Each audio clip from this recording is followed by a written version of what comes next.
and welcome back to Super Hell, aka the Mystery Spotcast, a show where two recovering Supernatural fans subject themselves to a rewatch, so no one else ever has to watch Supernatural again.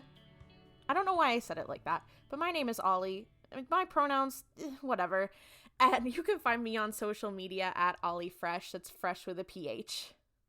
My name is Klaudia. My pronouns are she, her, and you can find me on social media at Klaudia says, K-I-L-U-D-I-A says. So, okay, I have to preface this episode. I know in our last episode, I watched these episodes 4 days ago. So, fun fact, we were gonna record way earlier. So, I watched these episodes a whopping 6 days ago. So, Claudia watched them yesterday. So, it's gonna be really cute because I took copious notes. Yeah, and you know what? Here's the problem. I know I'm always dogging on Claudia to take better notes. I didn't take very good notes this time. I took okay notes. I think it'll be fine, but they're not my best. Not my best work. My time as a scholar it's not reflected here. Damn. I apologize to all of my degrees. My 3 college degrees. None of them are in the room with us. Before we begin, we have to address the elephant in the room. Destiel going canon again. No, okay, Destiel did not go canon again. I feel like this was something we already knew. So what Streets were saying, for those of you who don't know, is that Jensen Ackles has a band with one of his friends. And there was a song that people had been speculating was about Destiel for some time. And he had said previously that I think, and this is what Streets are saying, is that, aka my TikTok comments. The Streets. Streets, my TikTok comments. This is not journalism, okay? I am not a reliable source. Yeah, do not cite us in your academic paper. That being said, if you do ever write a paper about fandom culture and want to cite us, you should. Please reach out. We would be happy to provide an MLA formatted or Chicago manual style formatted citation. The other one's APA, fuck you. Don't come at me with that shit. So the song exists and people were like, is this about Destiel? And previously Jensen Ackles has said that he has songs that are related to the Dean and Cass dynamic, or at least to Dean. And then at a convention where first Misha answered a question about the process of the scene, and then someone asked Jensen about this particular song, which is, what is it? Watching Over You, which now everyone has edited to all the scenes about angels watching over Dean, so jot that down.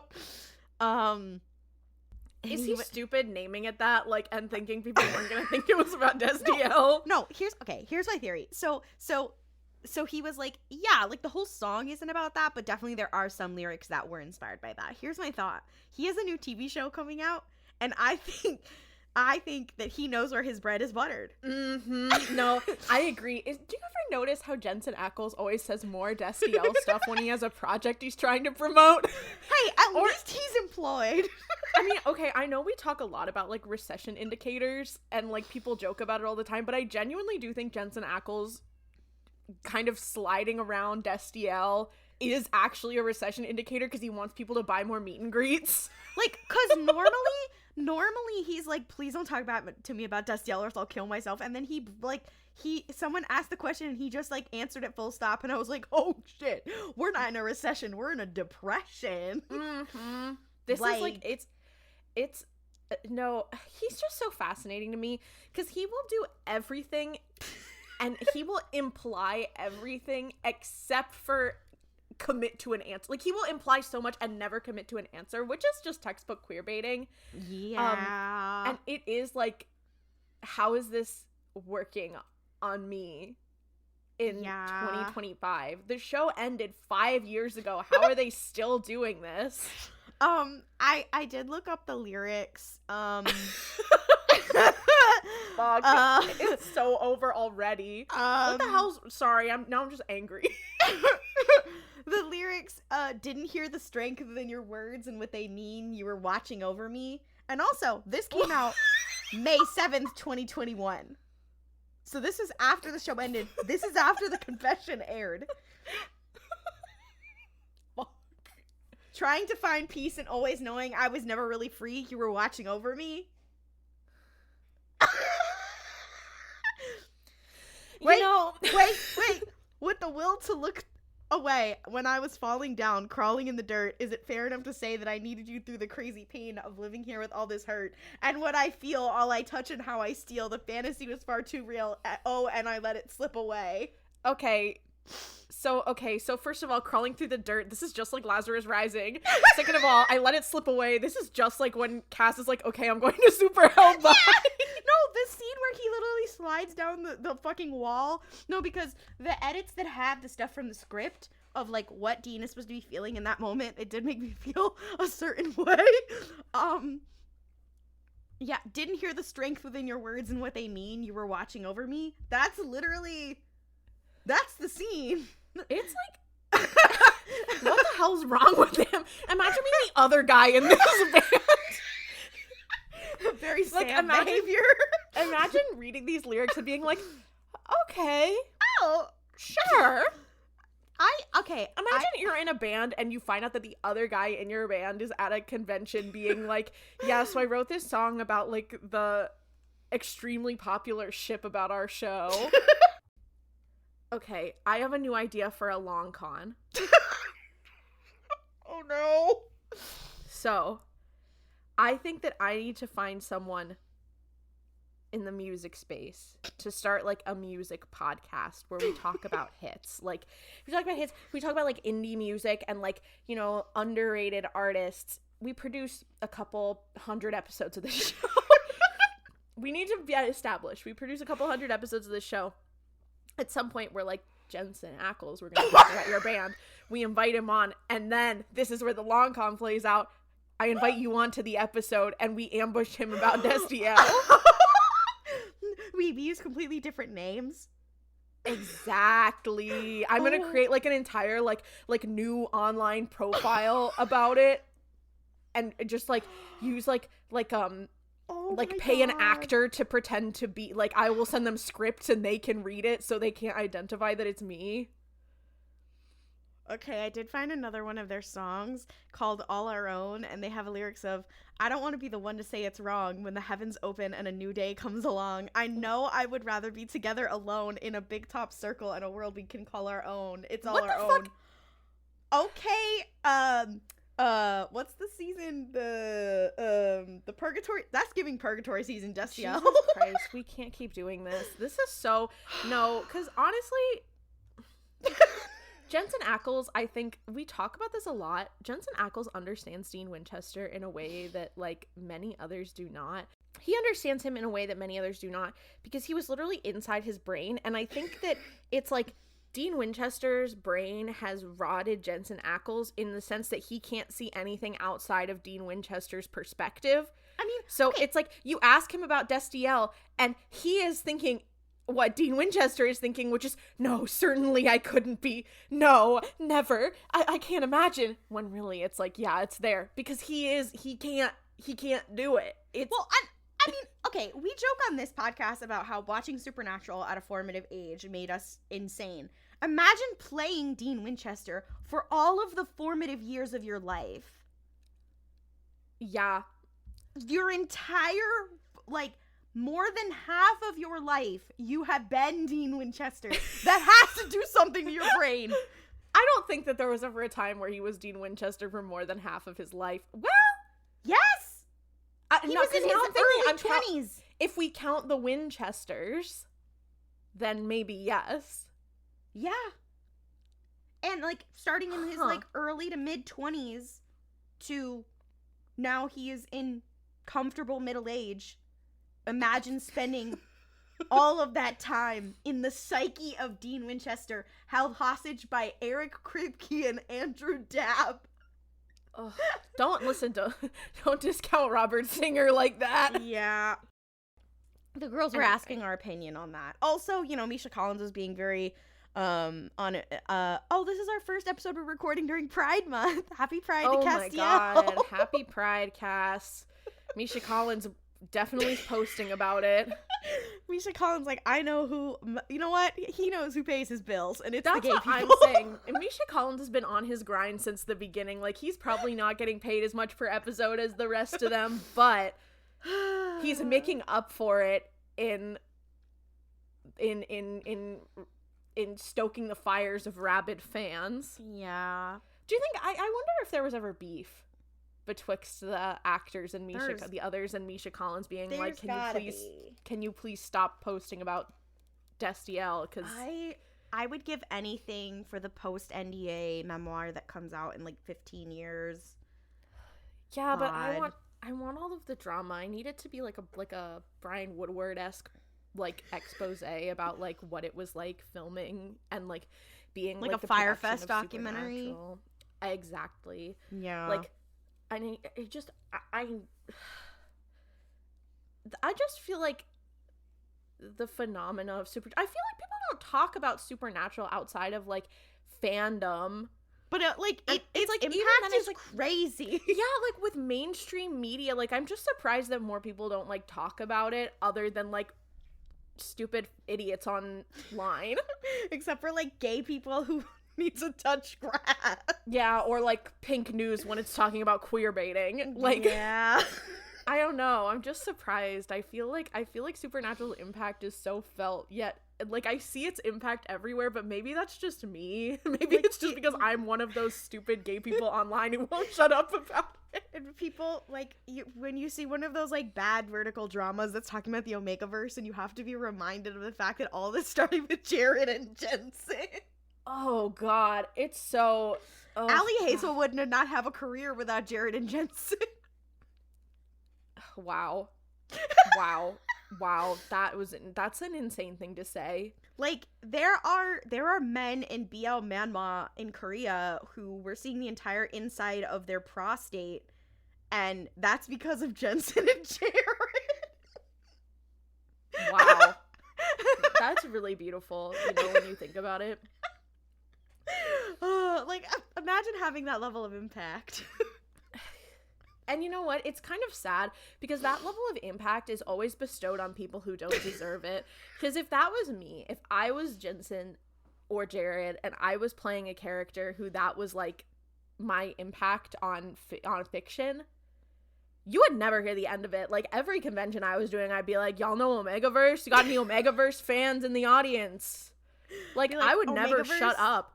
I'm the original Omega. Like, no, that's what I'm saying. Like, oh, in the first Omegaverse fan fiction, was Jensen the Omega or the Alpha? Okay. He was the Omega. Well, I'm just saying, there's a lot of people who believe in, like, Alpha Dean and stuff, and I'm Which like... is just categorically false. Like, are you stupid? Like... Yeah, and no offense, if that's what you like, enjoy it. No, full offense. But, like... Alright, well, I'll be the pragmatic one. I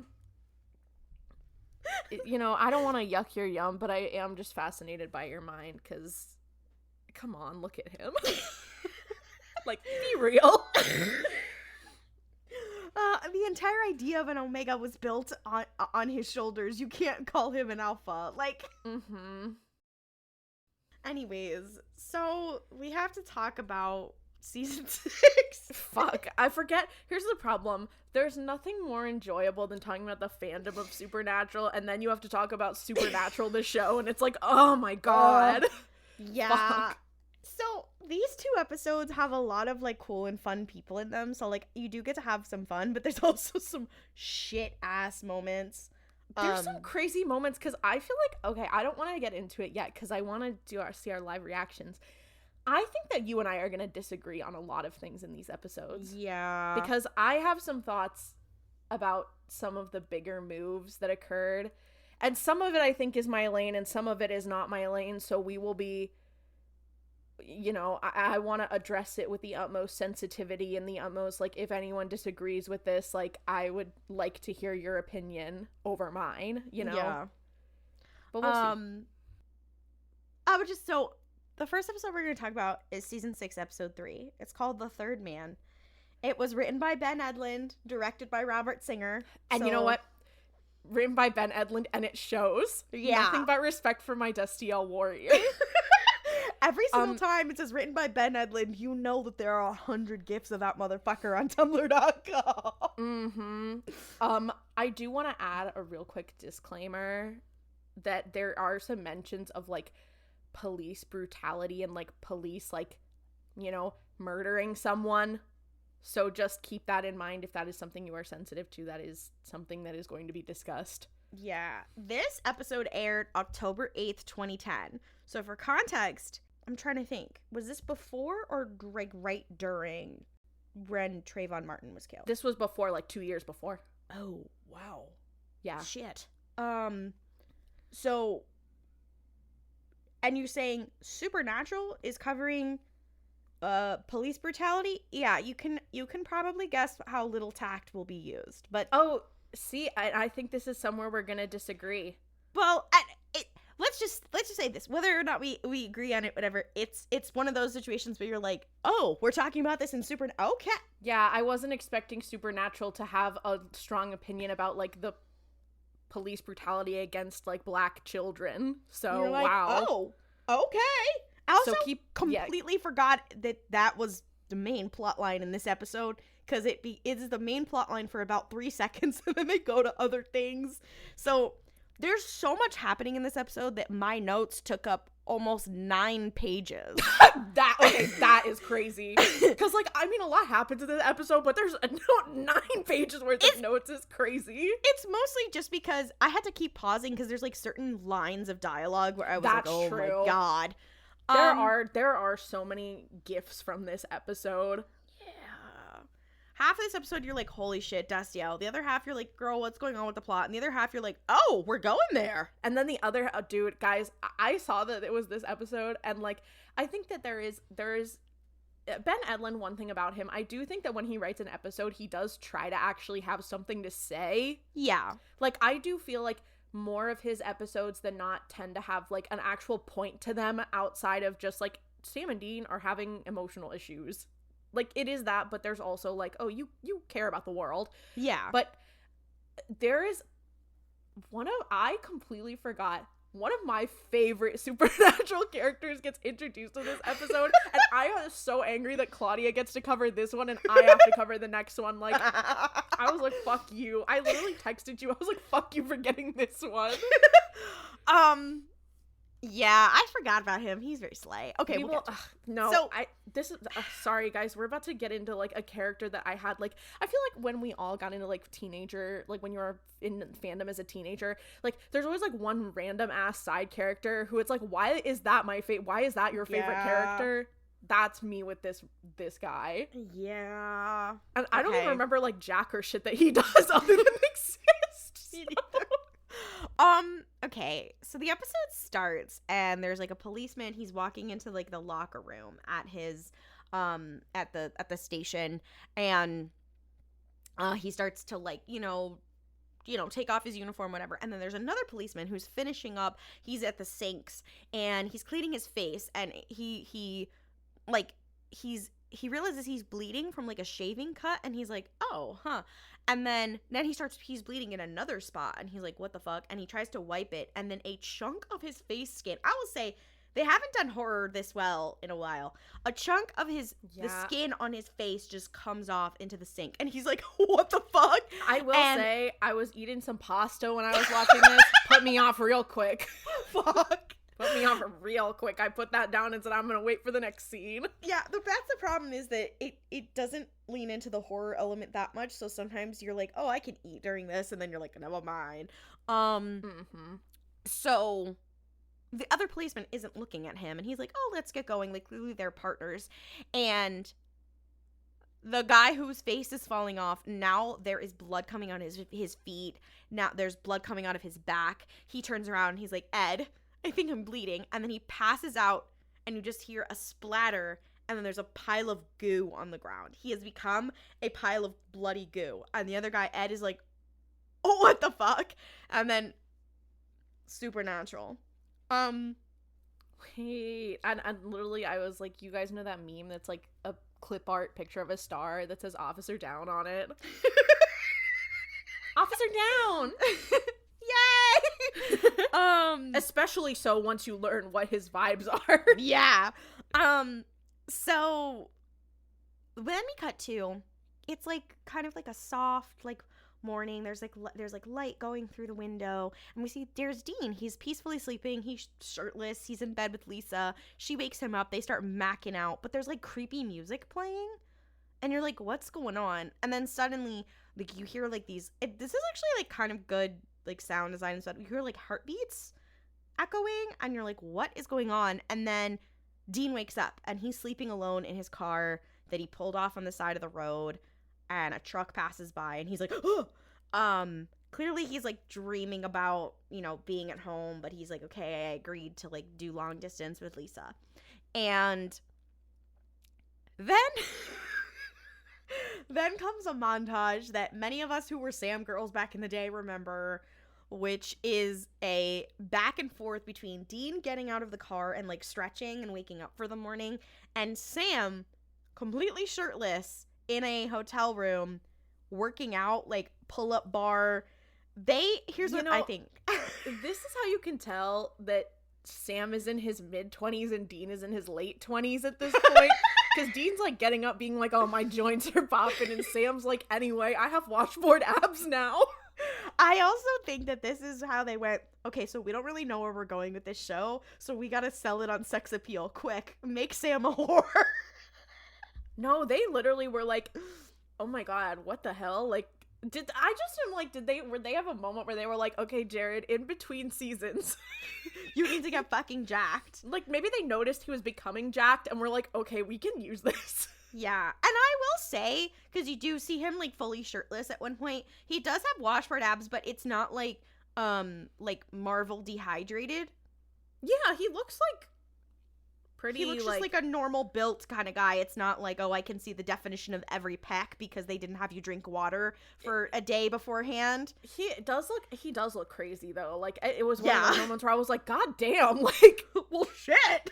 No, like, I was like, I respect your game. Like, I'm not personally attracted to you, but like, damn. I was very attracted to him. I was a Sam girl back in the day. Now I'm a Dean girl because... And you know what? I totally see why. Listen, here's the problem. I feel like I have a new appreciation for Sam upon watching this show as an adult. Like, you're like, I like damn, Sam. He suffered more than Jesus. No, that's what I'm saying. And then also, ever since we had that conversation where we were like, yeah, he and Jess were kind of like butch femme goals, and then I've low-key been thinking about Sam as being like kind of a little bit of like a little bit of a butch lesbian, but also like kind of, he maybe doesn't know it yet, but I know it, and that's what matters. And I'm like, wait, I'm kind of like, I'm on a train that I didn't realize that the tracks were there, but I've gotten on the train. If someone can draw him from that scene, but with top surgery scars, that would be great. See, I'm not even thinking that. I think trans femme Sam Winchester is kind of beautiful to me. I see. I'm thinking trans mask lesbian. See, I'm thinking trans femme lesbian, but he doesn't know it yet. Oh, he like swung like really far into masculinity before he realizes he needs to swing back. See, I don't even think that's true. I could just see him being like a butch trans femme lesbian. Okay. Like, that's kind of where I'm at, where it's almost like he's like, I'm not doing anything else. Like, it's just more of a state of being as opposed to like a physical, physical transition. Like, it's just like, he's just is. Yeah. And we're on another wavelength. What the show is trying to tell us is that there's something fucking wrong with Sam. Yeah. Sam is, this is the weird thing too, because I feel like this show is really equating like being sexual to being like, Sam, something's wrong with Sam. Well, to be fair, when we have seen, Dean was normally the one who liked to hoe himself out, and Sam is the one who would like... that's the case. Yeah. Well, and they would pretend that's the case, and Sam is the one who, you know, couldn't get in a relationship because he still hasn't gotten over Jess, justifiably, you know, has hooked up with like maybe a couple people. He's not usually the one crawling Madison, for girls. We miss you. Yeah. He's not like the one crawling for girls at bars. So I think it's less of a moral judgment and like if you know Sam as a character, you know this is out of character for him. Well, Klaudia, you forget. Sex is bad. Morally, it's wrong. Well, yes. Having having sex before marriage is actually like morally bad. You know what? I'll say it. I think it's feminist equality that they're slut shaming a man. That's true. Because You know what? normally Actually, this yeah. would be like, there's something wrong with her. She's a whore now, but they're doing it to Sam. And you know what? That's how you know he's woman-coded. No, they force feminize him all the time because he's always being touched without permission as well. And always being sexualized. He's always being sexualized, and he becomes a witch, which is a very And feminine literally, hobby. I think Rowena is like, I'm She here. knows. Rowena's like, I'm here whenever you realize. She's waiting. She's like, she has the estrogen in her pocket. She's just waiting for him to. She's like, did you need some estrogen, girl? No, he's like, well, do men get to be witches? And she's like, we'll get there. She's like, well, yes, but maybe not in your case. She's like, oh, I'm letting you into the all-female coven. And he's like, he's like, why am I feeling so validated right now? Yeah, yeah. So, here's the thing. So, this entire season came back wrong. Something is wrong with Sam, and that they're trying to show this. Yes. Because we know Sam as the intellectual brother, the very kind brother, the empathetic brother. Meanwhile, Dean is going around like, I'm ignoring that I'm gay, and I'm fucking bitches and getting money, even though I'm not really fucking that many bitches. The other thing, too, I think is like a good, and this comes up later in the episode, is it's kind of like a Dean and Sam. Dean tends to be the kind of person, well, I think both of them would say like, oh, something's wrong, like we don't want to do anything that's like too morally fucked up, but I think between them, Dean does tend to be the one whose gut reaction is to say, we gotta do what we gotta do what we gotta do to get this done. But yeah. I do think that he's not like over the top with it, but we'll see that kind of shift around a little in this episode. I'm getting ahead of myself. Yeah. Well, and the other piece of this also is that they have different coping mechanisms, right? Dean's is hedonism. Sam's is going in on himself, reading more, studying more, working more, whatever. And so watching him instead work out a lot and fuck women is like, oh. So, speaking of which, the rest of the scene is kind of insane. Yeah, Dean's joints are popping and Sam's like, anyway, I get pussy. So, a woman in 2000s business casual. No, that outfit was, I know that a Coles hates to see her coming. It's like, damn, she's wearing the best of 2010 Coles to the club. So, walks out of the bathroom of this room he's staying in, and she's like, oh, don't stop on my account. She's like clearly looking him up and down, and good for her. And clearly she stayed over last night, and she's like on her way out. She like goes to walk out, and then she comes back realizing that she forgot to get her payment. That's right, he didn't even just hook up with a girl, he paid for a hooker. And then she's like, oh, next time text me on my night off. She's clearly like, you don't even have to pay me. And I'm like, girl. No, literally, I'm like, stand up, diva. Stand up. Get your coin. Yeah. Like, I'm sorry, but I know Sam does not know how to munch.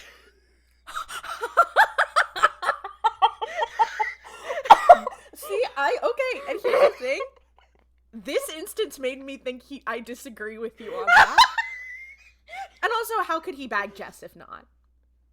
Well, she was in college. A lot of women. That's fair. A lot of women settle for less in college. If him and Jess were two lesbians, then maybe he is. That's what. Okay, see, that's what I'm saying. Okay. All right, then I agree. If it's femme Sam.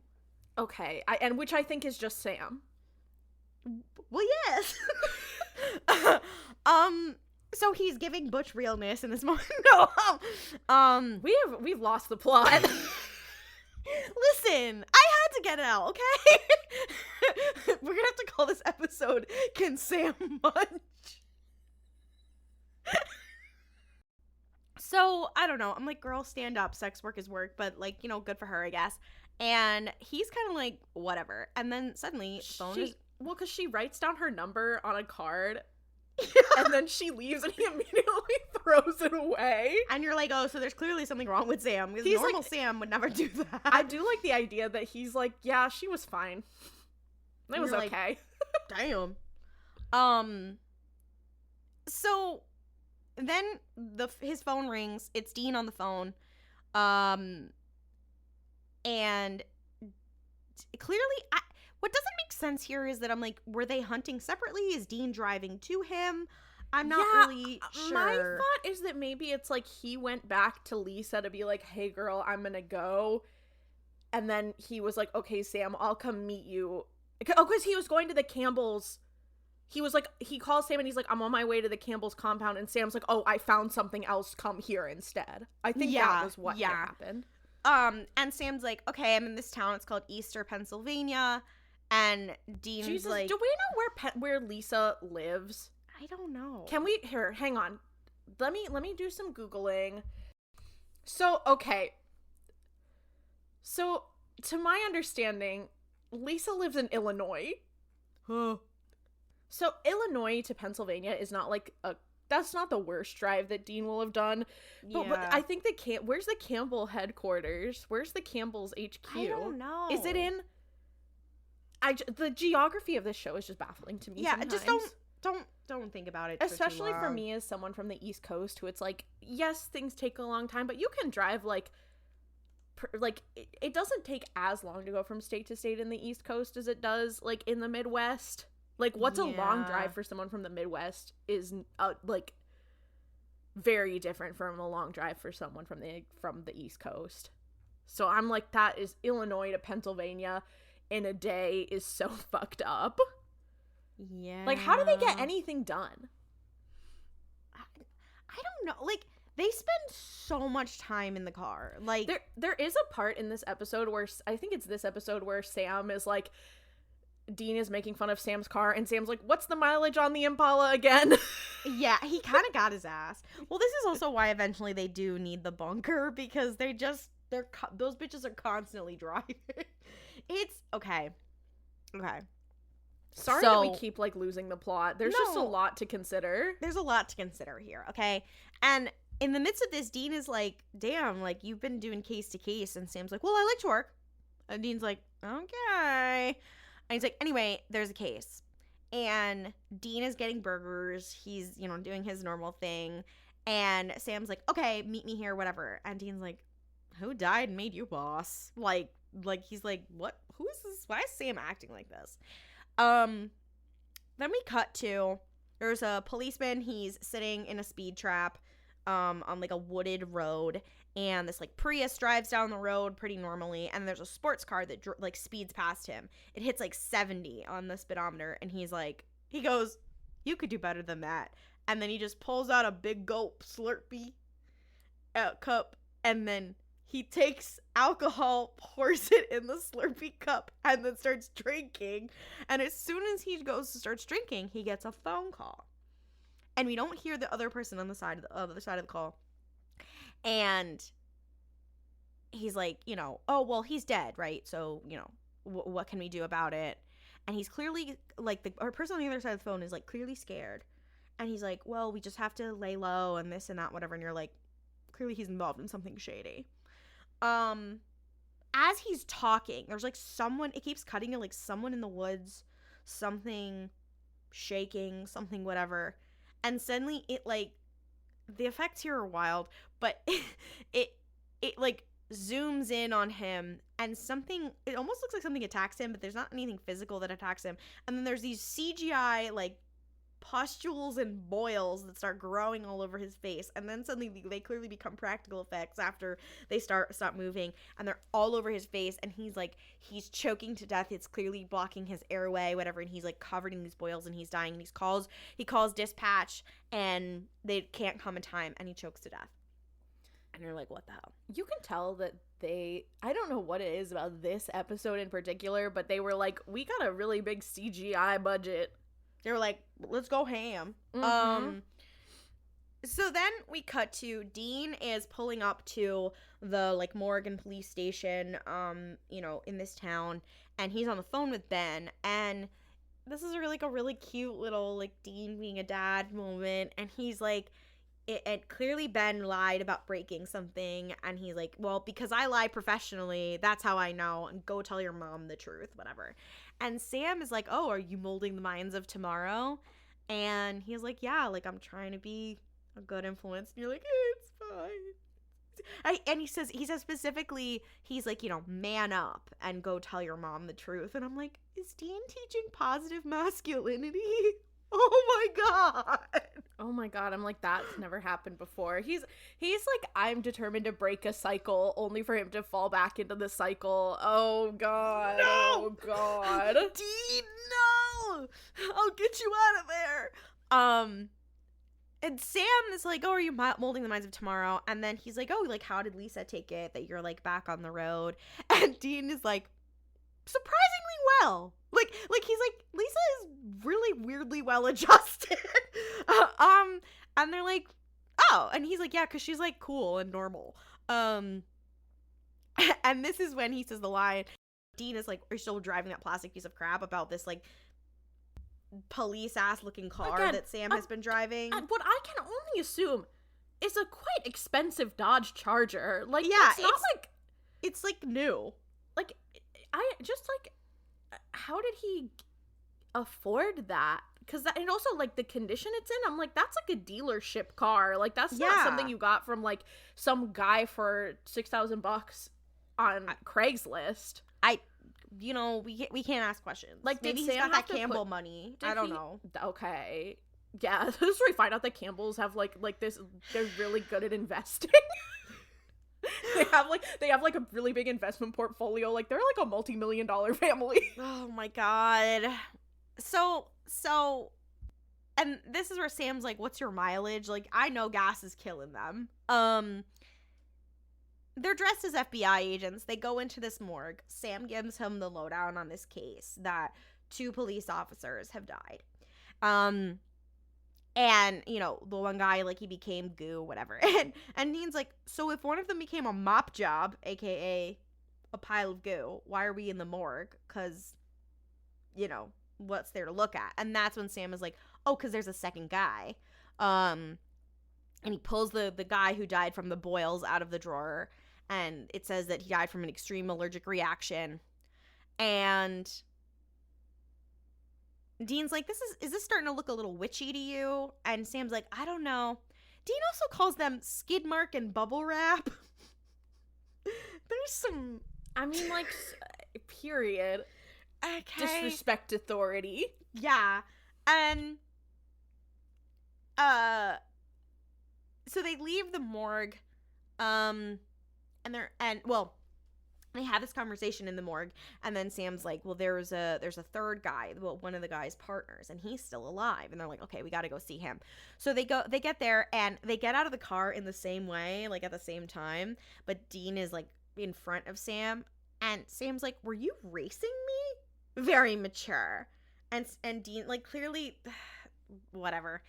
And they're clearly having like a measuring contest, like with this car, with their new cars. So they knock on the door, and the policeman from the beginning who was at his locker, who witnessed the guy turn into a pile of goo, he answers the door. He's in full uniform. He looks like sickly. And he looks worried. And he's like, don't worry, it's nobody's business. And he's like, slams the door, and they're like, what? He also has his hat on, just as a... like full dress uniform on. Yeah. And Sam's response to this is to just kick the door in. Like, fully kick the door, and you're like, whoa, okay. Even Dean's like that. Dean is weirded out. He's like, oh, okay, I guess we're doing this now. Oh, yeah. And they go in, and as they're walking in, this guy, Ed, Officer Colfax, he has scratched the face out of every photo in the house. And you're like, what the fuck? This is creepy as shit. Uh-oh, he's crazy. Yeah, and he keeps being like, don't worry about it, don't worry about it. And you see he's sitting there in his uniform. He's drinking whiskey straight from a plastic cup. And they're like, hey, your partner died. Did he have any enemies? And he's like, well, yeah, we all had it coming. I'm next. Maybe then God will be satisfied. And they're like, what does God want of you? What would he be satisfied? And they're like, oh, well, because of Christopher Birch. And they're like, what? And he knocks over the whiskey, and it just starts pouring out onto the floor, and he doesn't do anything about it. And they're like, what the fuck? And the guy looks like really sweaty. He keeps getting worse, and he keeps letting it pour out. And then he starts to pick it up, and he's like, well, Christopher Birch was a kid with no face and a planted gun. And he just keeps saying that. And they're like, what the fuck? And then he starts bleeding from underneath his hat and just like comes down his face. And they're like, what the fuck? And he's like, yeah, my head has been itching like a dirty jock. Ew. And those are his last words as he falls over dead immediately. Imagine those being your famous last words. I'm always saying that. Sam goes over to check his pulse and is like, oh, damn, he's already dead. And then suddenly they hear a weird sound, like a buzzing. And they're like, what? This was a nasty. It was nasty. And they're like, it's coming from under his hat on his head, on the dead guy's head. And Sam pulls the hat off his head. There are bugs, locusts, crawling out of this man's brain. They have eaten through his head. The entire top of his head is gone. It's gone. Like, he's been, like, tonsured. There's a hole in his skull. And they are crawling out of his brain, eating his brain. We cut to Sam and Dean are in a motel. They have the locusts in, like, a jar. And they're doing research, and they're like, okay, blood, boils, and locusts, 3 of your more popular Egyptian plagues. And Dean says, these guys ate their way out of a guy's melon. Don't remember that in the King James. The way they talk is so beautiful. You're like, nobody talks like this, but okay. But you know what? Here's the problem. When he says shit like this when Ben Edlund wrote it, I'm like, so true.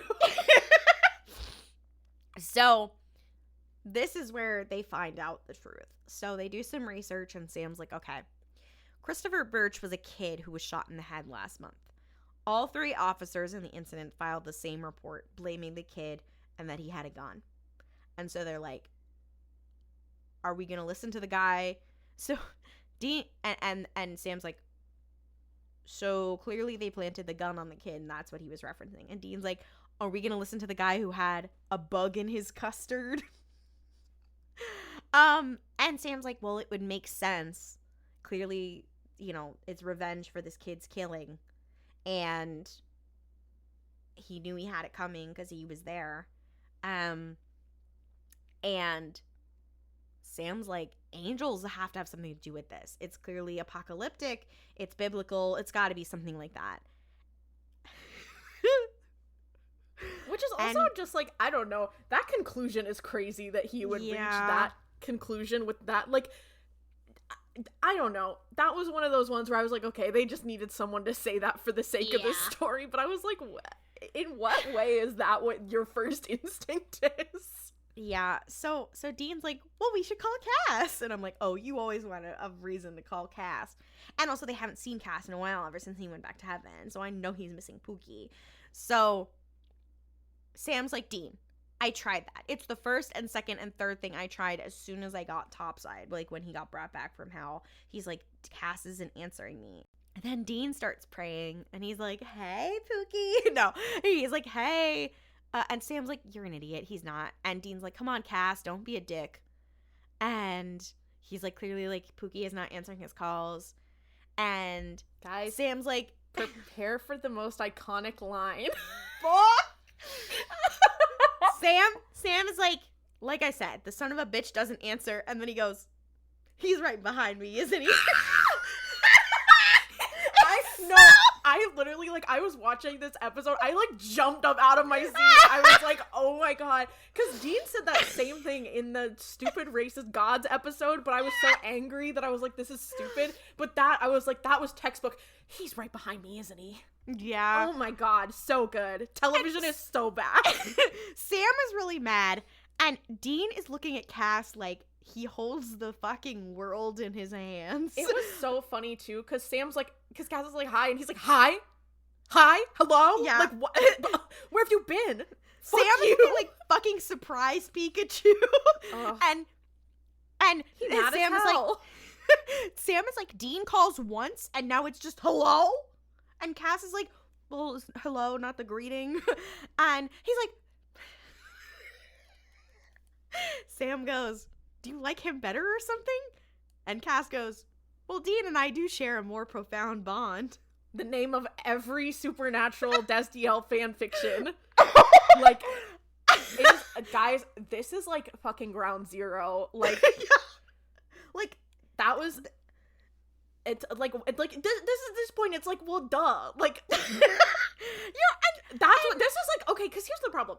I think this is where the queer baiting, like the baiting really began. This is where they were like, because before it was like, oh, we're kind of like sprinkling it in. We're kind of making them have like a kind of a relationship. But like, this was the moment, I think, where it was like, wait. We know where our bread is buttered. We can use this. Like, and because they were also grasping at straws this season. So they were like, I know a straw that works. Yeah. Also, did we talk about them setting up Sarah Gamble on a glass cliff in the last episode, or did I imagine that? We did. No, we did. Okay, good. Yeah. We did. So and Sam responds to these like, what the hell? And Cass is like, well, I wasn't gonna mention it. And they're like, oh. And Dean starts to get mad at Cass, and he's like, Pookie, my brother went to hell and then came back and was asking for help and you didn't answer him. And then Cass is like, well, if I had any answers, I would have responded. But I don't fucking know what the fuck is going on or who brought you back. And there's a shot here. Cass and Dean are standing and arguing, like, with their, like, side to the camera. And then Sam is in between them in the shot, looking between them like his parents are fighting. No, and Sam's also, like, maybe like a couple feet away from them, and Dean and Kaz are like maybe like a foot and a half away from each other. I'm just like, they always do this. The framing is crazy. Yeah. Okay, but Robert Singer. So Sam's like, did God bring me back? And Cass is like, it wasn't God. The whole thing is mysterious. Nobody's seen God. We don't know who brought Sam back. And then Dean gets mad again, and he's like, if Sam calls, you answer. He's like, you're my Pookie. That means you need to help my brother. Like, he's like, it's so... He's getting mad that he's ignoring the in-laws. Like, it's crazy. Anyways, so Cass says, you think I came because you called? I came because of this. And he walks over to the newspapers that we were reading before. And Sam calls him the Halo Patrol. And Cass is like, oh, okay, so these crimes were clearly committed with one of our weapons. And Dean's like, what? And he's like, oh, the staff of Moses. Okay, I guess.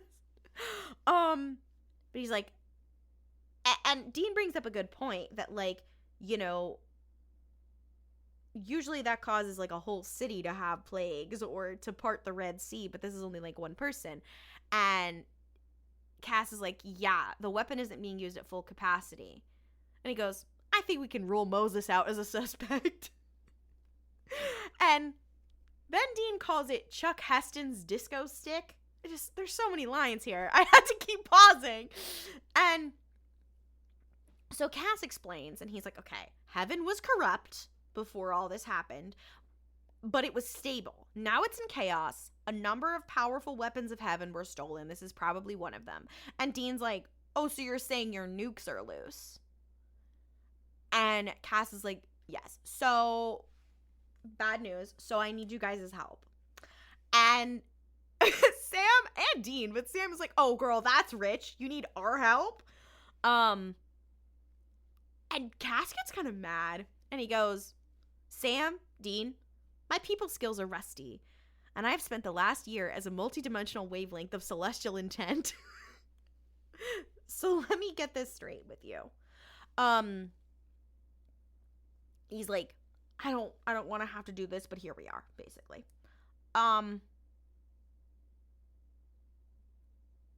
We then cut to, we see someone holding the newspaper that they were looking at before, and it says, father of slain suspect calls for investigation. And here we see a picture of the suspect's father. He is a black man, so that adds something here. Yeah. And then we zoom out, and it is the father from the picture reading this newspaper. He clearly has like everything about his son's death like on this table in his house. And there is like a kid comes in. Clearly it's his son's like sibling, his other son. Yeah, the younger brother of the kid who died. Younger brother. Yeah, the younger brother of the kid. And he's like, you know, go outside and play, whatever. And he's like, you know, Dad, you shouldn't be reading that stuff. Like, it's just gonna make you more upset. And then suddenly, who appears in the middle of the goddamn room and startling this poor grieving man but 3 white guys dressed as the FBI, aka Sam, Dean, and Cass. And Sam, you know, clearly there's something wrong with Sam, because Sam's response to the guy being like, who the fuck are you and how are you here? Sam's response is, settle down, we're federal agents. Yeah, great thing to say to a guy whose son was murdered by the police. And who you just appeared in his fucking living room. Like, what the hell, Sam? And the guy rightfully is like, well, you can't just come in here. And Dean and Sam are like, oh, whatever. And, like, I'm like, this is crazy. This poor man has, like, 3 random white guys dressed as FBI agents in his house randomly now. He's like, what the fuck? And Sam cut into the chase here. Clearly there's something wrong with Sam, because Sam is usually the people person. Sees all the newspapers spread out, and he's like, oh, you got quite a collection you've got there. And he's like, listen, we know that your son didn't have a gun on him. We know the truth. We know they set him up.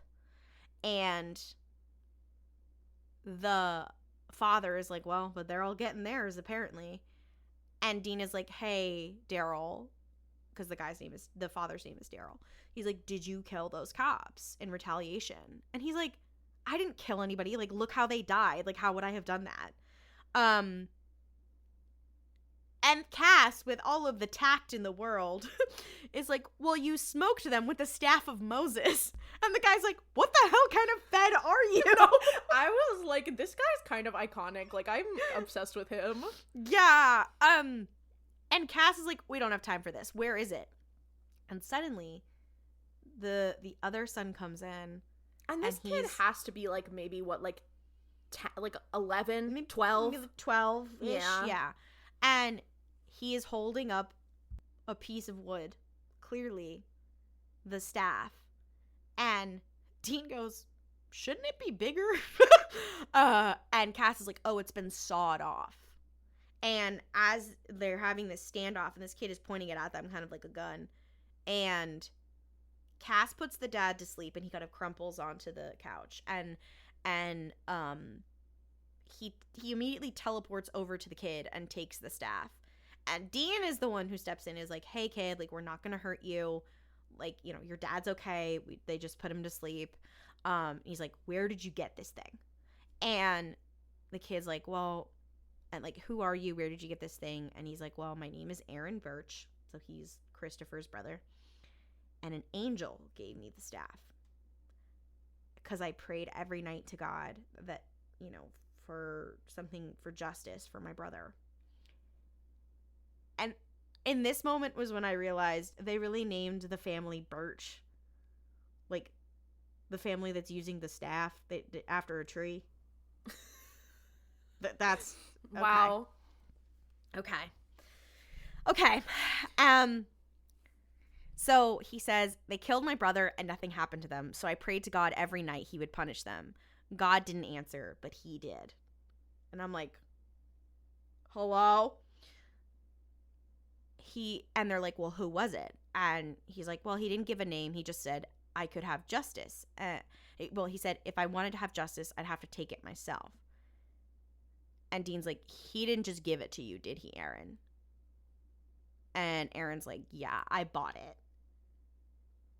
And Dean's like, with what money? Like, you know, you clearly can't buy something like that with money. And the kid's like, well, I gave him my soul in exchange. And Sam's like, you sold your soul to an angel? And Cass looks fucking disturbed. And Cass is like, angels buying souls. And like, Sam and Dean are like, is that a thing that they've done? And he's like, no. And he's like, clearly he's cutting up the staff to buy more souls. Like, who is this? Cass puts the kid to sleep. And Dean is like, what did you do that for? And then suddenly they're back in the motel. And Cass has the kid like fireman's carry over his shoulder and is like, portability. And Dean's like, you kidnapped the kid! What are you doing? And Cass, like, puts the kid on the motel bed and is like, okay, listen. When a claim is made on a living soul, it leaves a mark, a brand. Now, I have to step out of this moment to say. Yeah. Yeah, remember when he pulled Dean out of hell? And it left a literal handprint on him? Yeah. Yeah, on his soul. The angels talk about how that they can see it all the time, that Dean has been claimed by Cass. Yeah. So, you know, so jot that down. But let's go back to the kid. So, Sam goes, what, like a shirt tag at camp? Cass is like, okay, I can read the tag that the angel left, but it's going to be painful for him. And Dean is like, this is a kid. Like, we can't torture a kid for this information. Like, this kid is going to suffer. What is wrong with you guys? And Sam's like, well, is there going to be any permanent damage? And Dean's like, Sam, do you hear yourself? Like, girl. And Cass says, I can't care about that, Dean. I don't have the luxury. And he sticks his hand, like, into the kid's chest. Like, there's this, like, glowing wound, I guess. And the kid is, like, writhing in pain as it's glowing. And then it finally ends, and Cass is like, okay, he's gonna rest now. And Sam's like, okay, did you get the name? And Cass is like, what the fuck? I thought he died in the war. And they're like, who? And Cass is like, he was a good friend of mine. And they're like, who? And he's like, my bestie Balthazar. I jumped up. We jumped up. We all cheered. I was like, cheered. Shit. I forgot that Balthazar was introduced this way. Yeah, also, because we have to talk about this. Balthazar being introduced as encouraging killing cops in retaliation kind of slay. That is awesome. He said that. Wish he didn't, do the whole soul thing. Yeah. I will say something I had thought. I do think that there's not as much tact as there could be with this, considering this is like a black family that has been traumatized by police violence and, a police killing. It's not my lane to say if this gets a pass or not as being, like, good or bad. But I do think it's worth considering in context that it's like, okay, they were trying to say something here. Yeah. About how, like, police brutality against black people is really bad and very common. Yeah. And it's bad, and it's, like, common enough that it's something that, like, this angel could easily, like, seek out kind of thing of, like, yeah. And that it's, like, justified. Like, they did it with the like, the Moses imagery as well, yeah. That it's justified against an oppressor. Yeah, I will say too, I think that it was good that there was never a point where any of these characters were like, oh, well, you shouldn't kill the cops. They were like, okay, like, that's fine that you did that, but we do need, like, you're not in trouble. We just need to know, like, where you got the staff. It was literally just like, listen, totally understandable. It's literally just like the method is like a little dangerous. We just gotta know. Yeah. They were like, oh, you killed a cop because he killed your brother. Totally understandable. I just need that weapon back. Yeah. Also, someone claiming your soul is probably not good. And also, the whole time, Dean is very worried about this kid's safety and this kid's it is seen as, like, them doing this to this kid is, like, unequivocally seen as wrong by the narrative. So I'm like, that was a good aspect of it. Yeah. Because Do I like what the them fuck using... is wrong with you guys? Yeah. Yeah. And, like, do I like them using this young black boy as a plot device? No, I don't. And it do I wish that we're talking more about how, like, the system enables this and it's not just these bad apples? Yes, I do. But do I expect that level of nuance from Supernatural? No, yeah, I don't. It's kind of like, it's not what and not to be like, oh, it's not what the show is about, so why should we expect that? Because, like, I think that's a stupid argument. But I'm also kind of like, okay, like you said, Supernatural is not the avenue of which I expect any sort of nuanced, like, societal conversation, especially as it pertains to, like, non-white people, because Supernatural, I'm kind of like, I don't trust Supernatural to tell a bigger narrative about that other than something like this. But that being said, it's also, like, so wicked not our lane. So it's one of those things where I'm like, if someone has a different opinion, like, I would default to someone other than us. Well, and the other thing that frustrates me about it is that there is something that this show could have said about the existence of the supernatural in America, which has so many different historical problems. Has so many different historical problems, so many different belief systems. And we talked about this with the Stupid Gods episode. Like, that's kind of where the lost potential is. It's like, yeah, we don't expect this from Supernatural because it's a mid-ass fucking show. But, like, the potential was there to discuss this sort of thing when you have two guys that are going around exploring the historical wrongs of this country through the ghosts and demons that are embedded in it. And instead it's like, well, sometimes we talk about police brutality that is a big part of this country. You know, at least in this one, it was, you know, framed as biblically just. Yeah. Nobody's arguing with Moses, so, well, you know. The thing I think, too, and this is, like, kind of off topic, but not really, is that I think it's when Supernatural starts to fail and starts to become, you know, less interesting as a show, especially, like, now after season 5, is when it stops being about, like, Monster of the Week and starts being about this big grand narrative of God and angels and Christian heaven and all of that. Yeah. Where it's, like, something I find really interesting about season 1 and, like, season 2 is that it's like, oh, they're really going to, like, all these different places and seeing all these different types of monsters. And given, I think there were definitely some times where it did it with very little tact. And there were some very, very, like, problematic aspects of it. But I think that it's, like, if that show had gotten to go on and get its footing and maybe be less racist, then there could have been some really interesting stories about, like, or even, like, if it was, like, oh, the culture of the United States and, like, the culture of different, like, folklore in the U.S., like, I think that could have been really cool. Yeah. And it still sprinkles it in here or there. But once it kind of loses focus on that is when it starts to become too big. It reaches terminal velocity really fast. Like, instead of the concept being with the melange of history that the United States has, what would supernatural beings in the modern age, how would that affect people's lives? And that question to it being, what does free will mean, and the Christian God? Yeah. Like, while they do some interesting plot lines with that, it loses. I think that's why it loses its flavor. Yeah. Even in season 5 when everything's about the apocalypse and the devil, it's like, all right, can we get back to, like, what we're really here for, which is, you know, I hate the bugs episode, but I do love that the moral of that episode is, so you just need to not live there. It's not your home. Yeah, like, get off the native land. Get off the native land. You just shouldn't be there. Some of the things with Supernatural is that a lot of the times it'll have the most racist or, like, fucked up way possible of telling you the right message, but you're like, because that's what, like, the Stupid Fucking Gods episode is. The message is supposed to be, like, what they're trying to say. What they're trying to say is, like, there's more diversity in the world than just Christianity, and the way that steamrolled other cultures at a time like of colonization is bad, but the way they told it was just the most racist and, like, upsetting way possible. And even then it's, like, kind of like the message of the episode was not actually, like, what the episode was, like, their intended message was not actually, like, portrayed by the episode. It was like they had a girl boss monologue that told you the message, but then it was, like, actually not what was happening. Yeah.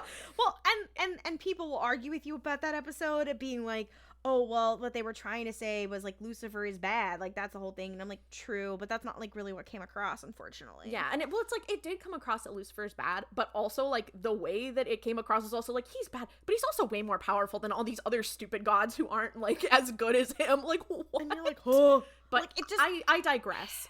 The thing that I think this show does, and I think to go back to sort of the core of what we were saying, is, like, this show has some really interesting stories and totally has potential to say things about, like, especially American culture because in the way this show is, like, a very American product. Like, it uses so much, like, Americana in its imagery and also in its, like, stories itself. And that it just, like, once it starts talking about, like, all these grand things, it just loses the plot, and it loses, like, kind of what is interesting about it. One could say that's a metaphor for America itself. Yeah, okay.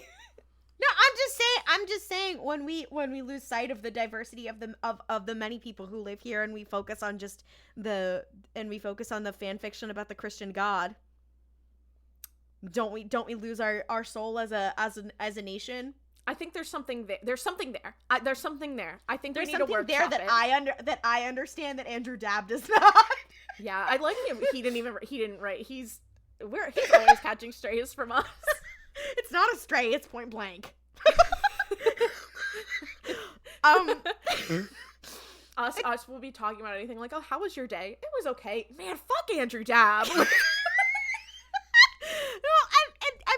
And I think that's also, like, and this comes across with a lot of things that are portrayed. I mean, we talk about this as a joke kind of with gayness in Supernatural, whatever, of, like, the mismatch between the intended purpose and what is actually communicated is at the root of what makes this show so interesting and fascinating to study. Yeah, I think that is actually, like, could be, like, a major point in Supernatural is the intended message versus what is actually communicated is maybe, like, one of the core issues with the show. Like, and that's an issue general. That's an issue with any piece of media, but I don't think I have seen a piece of media struggle with this concept as badly as Supernatural has in a very long time. Yeah, no, I tend to agree. It's kind of, like, biblical in the sense, like, it's kind of like a foundational text in it, in the fact that I bet other showrunners of other shows watch Supernatural and are like, okay, so how do we not do that? Well, and also, like, you know, in a lot of ways, it is the best fan fiction of the Bible, because what other piece of media has such a gulf between what was intended and what was inferred? And what people take away from it? It's like, you know, Jesus said, be kind to your neighbor, and they said, let's do the Crusades and kill gay people. Yes. And then Supernatural, they said, I think men's jobs are to kill demons and fuck bitches, and then they created the Omegaverse instead. Mm-hmm. You know what? We brought it around, and this is what this is what they call a callback. Fucking, I love how we were like, is this show kind of racist? I don't know if that's my lane, but anyway, let's have a larger point. Is Supernatural racist? Well, yes. Yes, it is. Is it also the gayest show I've ever watched? Yes. Yes. Correct. There's just something so gay about hypermasculinity. But yes. And you know what? I do love in this episode that you know, I will stand and say I love in this episode that they were like biblical punishment for the oppressor, who is the police, planting a gun on a black child. Good. You're like, huh, and the real villain is the person who is, you know, collecting souls for their own gain. Not bad. Yeah, it's not the best they've ever done, but not terrible. But you know what? They did say, anyway, it's okay. It's the cops, whatever. They did it's fine. They said, you know it's what Moses would have done. It's literally what Moses would have done. You know, Moses did it to the Egyptians, and, you know, and this kid is doing it to these cops who killed his brother. And God bless. You know what? Put him in the Bible. Put this kid as a story in the Bible. Yeah, you know, put this kid in VeggieTales. Like, Aaron Birch, I'm standing. I'm standing. You know? I love how this kid, like, you know, he probably went to Sunday school, and then he went, you know, only kid who has ever prayed to God that hard and then, you know, actually gotten what he wanted. Is this kind of like in Spider-Man 3 when Eddie Brock is like praying to God and he's like, I need you to kill Peter Parker? Jesus Christ. We've lost the plot once again. Yeah, we've That's lost the theme the plot. of this. Much like Supernatural, we've lost the plot. That's the problem, is as the show unravels, so do we. Mm-hmm. We're holding it together for the bit of this show by the fucking skin. We were literally talking about before we started recording how I was like, there's gonna be a point where these episodes like aren't fun, because right now it's like, okay, we're rewatching Supernatural, like it's all stuff we've seen before, and like despite its misgivings and despite the bad parts, like we are having fun watching it, and I'm like, there is going to be a point season 9, there's going to be a point where it is no longer going to be fun. And it's just going to be us being like, fuck this stupid I was like, show. Like I said, one of the worst episodes of television is Dog Dean Afternoon, and I know I joan on it a lot, but I think the episode where we cover it will be funny because of how just absurd the episode is. But I think the season finale of season 9, like, mark my words, God, I am going, like, I can't speak for you, Klaudia. I am going to be the worst version of myself. Okay, because I was watching, I don't remember, which stupid thing that they did was the end of season 9? Season 9 was the whole season with Metatron. Like, the first season with Metatron. Oh, fuck! Yeah. As soon as you said that, I was like, what could be worse than the President Dick? Oh, yeah, because at least President Dick was funny. Like, yeah. That's the problem with the Gamble era, is that I'm like, listen, they really set her up with like an impossible task of being like, come up with something more important than the apocalypse. But like, at least some of the shit that she and Robert Singer put on the schedule was funny. Yeah. Cass says Balthazar. And immediately, as soon as he says it, there's an angel in a suit who shows up and is like, well, thanks, Castiel. We'll make good use of that name.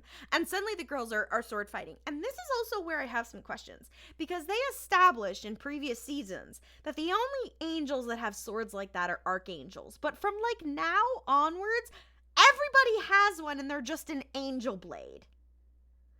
And it's the only thing that can kill an angel, and all the angels have them. So it's all very confusing. We've thrown lore out the window at this point. Is it an archangel blade? Guess not. Who gaff? Who gave a fuck? Who gaff? Yeah, Cass has one. The girls are fighting. This guy has 2. He's fighting double-handed. Okay, Ahsoka.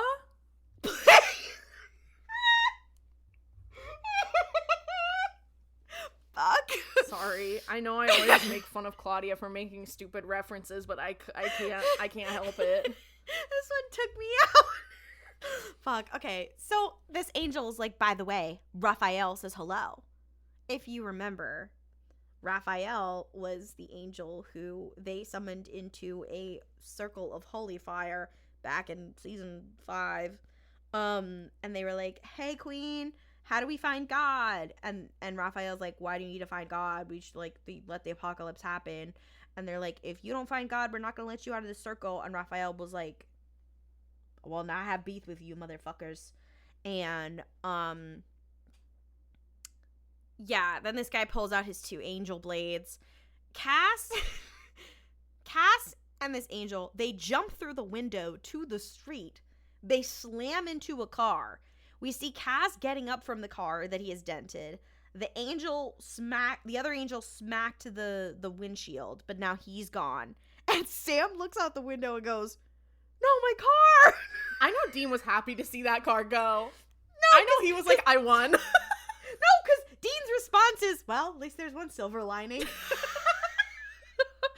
And you're like, damn, that's crazy. He's such an asshole. Like, what's his damage? Cass teleports back into the room, and he's like, he's gone. It was a soldier of Raphael.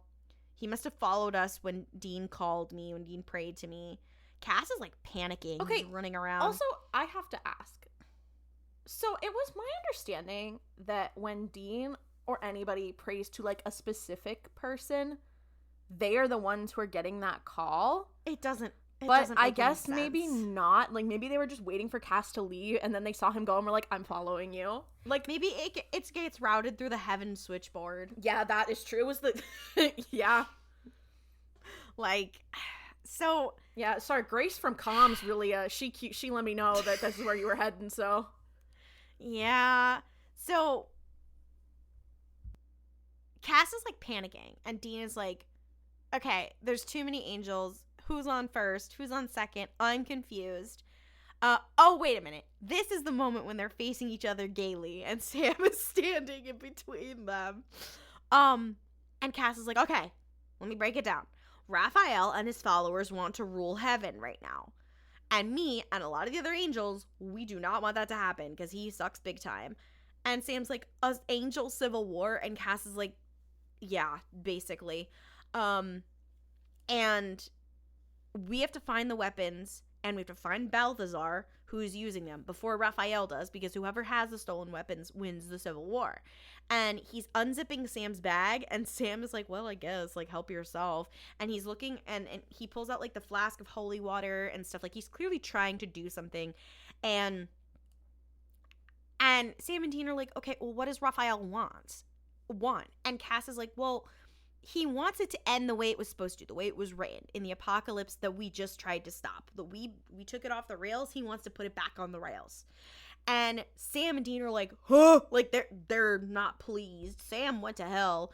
Sam looks fucking stressed. I did have to laugh at this scene because, you know, they were like, I think about, like, how they were like, okay, like, our big series finale is going to be the apocalypse, and then it ended, and they were like, oh, fuck, what do we do? And they're like, well, what if this guy wants to do the apocalypse again? Like, they spent all this time stopping it, and then they're like, okay, so what if... So it's kind of giving somehow Palpatine Returns. No, it is, literally. Oh my god. This is the Star Wars sequels of Supernatural season. Wow. In that it's a lot gayer, but it's a lot worse. Yeah, because at least somehow Palpatine returned. They kind of do explain it if you watched the Fortnite, fun fact. Oh, I was gonna say, if you watch The Mandalorian. Shut up. Fun fact, is that before the movie Rise of Skywalker came out, there was, like, a Fortnite exclusive event where if you went, you got to see, like, a communication of Palpatine announcing he returned, and it's, like, kind of crucial lore for the movie. So a lot of people were like, wait, how did that happen? And it's like, well, if you played Fortnite, you would know. Honestly, that was a surreal fucking moment. Yeah, that whole era was strange, but I digress. Yeah. Not the point now. So then Cass turns around and he goes, I need myrrh. And then Cass disappears, and they're like, what the fuck? And then he shows back up, standing behind Sam and Dean. He has the myrrh. He starts drawing with chalk a circle on the table. And Dean is like, wait, why does Raphael want the apocalypse to be back? Like, and Cass basically is like, well, he's a traditionalist. He's a freak, basically. So Dean goes, okay, so Cass, why didn't you tell us this? And Cass is very honest in this moment. And he says, I was ashamed. I expected more from my brothers. I'm sorry. And then he goes, I need your blood. And then he just grabs Dean's hand and just cuts it. And Dean's like, why did you use your own blood? And Cass like, well, I'm not human. It doesn't work with angel blood. And they're holding hands. They're holding hands. They're holding hands as Dean is bleeding into this metal bowl, this metal mixing bowl, and Cass starts chanting in Enochian. He pours some shit into this metal bowl with the myrrh and the holy water and the human blood, Cass witchcraft era. And Sam's like, how long does this spell take? And then Cass is like, got it, let's go. Yeah, because there's also, like, police sirens, because, again, a guy fell out of a, like, 4th-story building into on top of a car, so that, you know, the cops are on their way. Yeah, and then Dean is like, wait, Cass, what about the kid who is unconscious on our couch? And Cass goes, well, don't you think the police will take him home? How would the police know he's here? You kidnapped him. Well, there is a big hole in the wall, so hopefully they'd be able to figure out which room. But how would they know that's even connected to the kid being missing? Klaudia, they go into a room where there's a big hole and find a kid who's like, I don't know how I got here. They probably think, let's get this kid home. Well, yes. But I just am like, wait, this kid's brother was killed by the police, and then you're like, oh, the police will do it. Now that part I get. Fuck you. You could have easily just brought him home, erased his and his father's memory, and, you know, given them a little bit of peace, but no. Well, you forget, Cass is an asshole. Yeah, Cass is being kind of an ass. We cut to the three of them show up in this yard of this nice-looking house. It's kind of giving West Coast mansion-ish. Yeah, it's giving Malibu. Yeah, it's giving, like, Malibu fake Spanish architecture with a green grass lawn kind of deal. And, Dean says, I was expecting more Dr. No, less Liberace. That was the gayest thing ever. Like, who the fuck? How do you know who Liberace is, huh? but okay, I mean, it makes sense for someone who's as steeped in media as Dean to know who Well, Liberace is. yeah. But I was also just like, who the fuck would say that? Like, he's just, just like, what? I can't with him. He's unserious. Yeah. We see Cass goes into the house alone, and we hear that there's, like, kind of club dance music playing, but, like, kind of muffled, maybe, like, downstairs or something. And there's this weird little frog on the banister, and Cass is like, what is going on? The house is dark. It's empty. He goes into this ballroom with this empty grand piano. It's being lit up by these party lights. There's nobody there. Then the doors lock. Cass pulls out his angel blade. And then who shows up? This white British guy is like, who is also wearing good to see you. The deepest V-neck you've ever seen on network TV. Yeah. He's like, hey Cass, good to see you. I cheered. I'm not gonna lie. And now he has, and again, British accent. Now we get to ask the question. To quote the Legally Blonde musical, gay or European? Exactly. And if you know that song, the answer is both. He goes, he's like, hey Cass, nice to see you. And he's like, oh, he told me you were floating around. And Cass is like, he? And he's like, oh, I believe you two have flown together. And it cuts to the Raphael soldier is on the ground, dead. Which doesn't, I guess he's not dead because, like, then we would see the angel wings everywhere. But he's dead soldier on the ground. There are frogs coming out of his throat. As if you remember, that is also one of the plagues. And Balthazar's like, he's got a frog in his throat. Get it? And Cass is like, even I know that's a bad joke. And then he knows his shortcomings. Yeah. And Cass is like, I grieved your death. I thought you died in the war. And Balthazar's like, yes, I faked my death. And now I do whatever I want. And he's like, I had a menage. What's French for 12? And this is the moment where I know you love Balthazar, but I do have to say, it does feel like the same plot line they have for Gabriel. No, because I mean, this is probably the point where they didn't know if they were going to bring Gabriel back or not, and they were like, we need a gay little angel to show up. He's kind of like Gabriel, but like European and a little gayer. Yeah, like kind of if Gabriel slayed. Gabriel does slay, though, kind of. Except for the fact that Gabriel's a little silly. Gabriel's a little sillier than Balthazar. I feel like Balthazar's a little bit more, like, posh.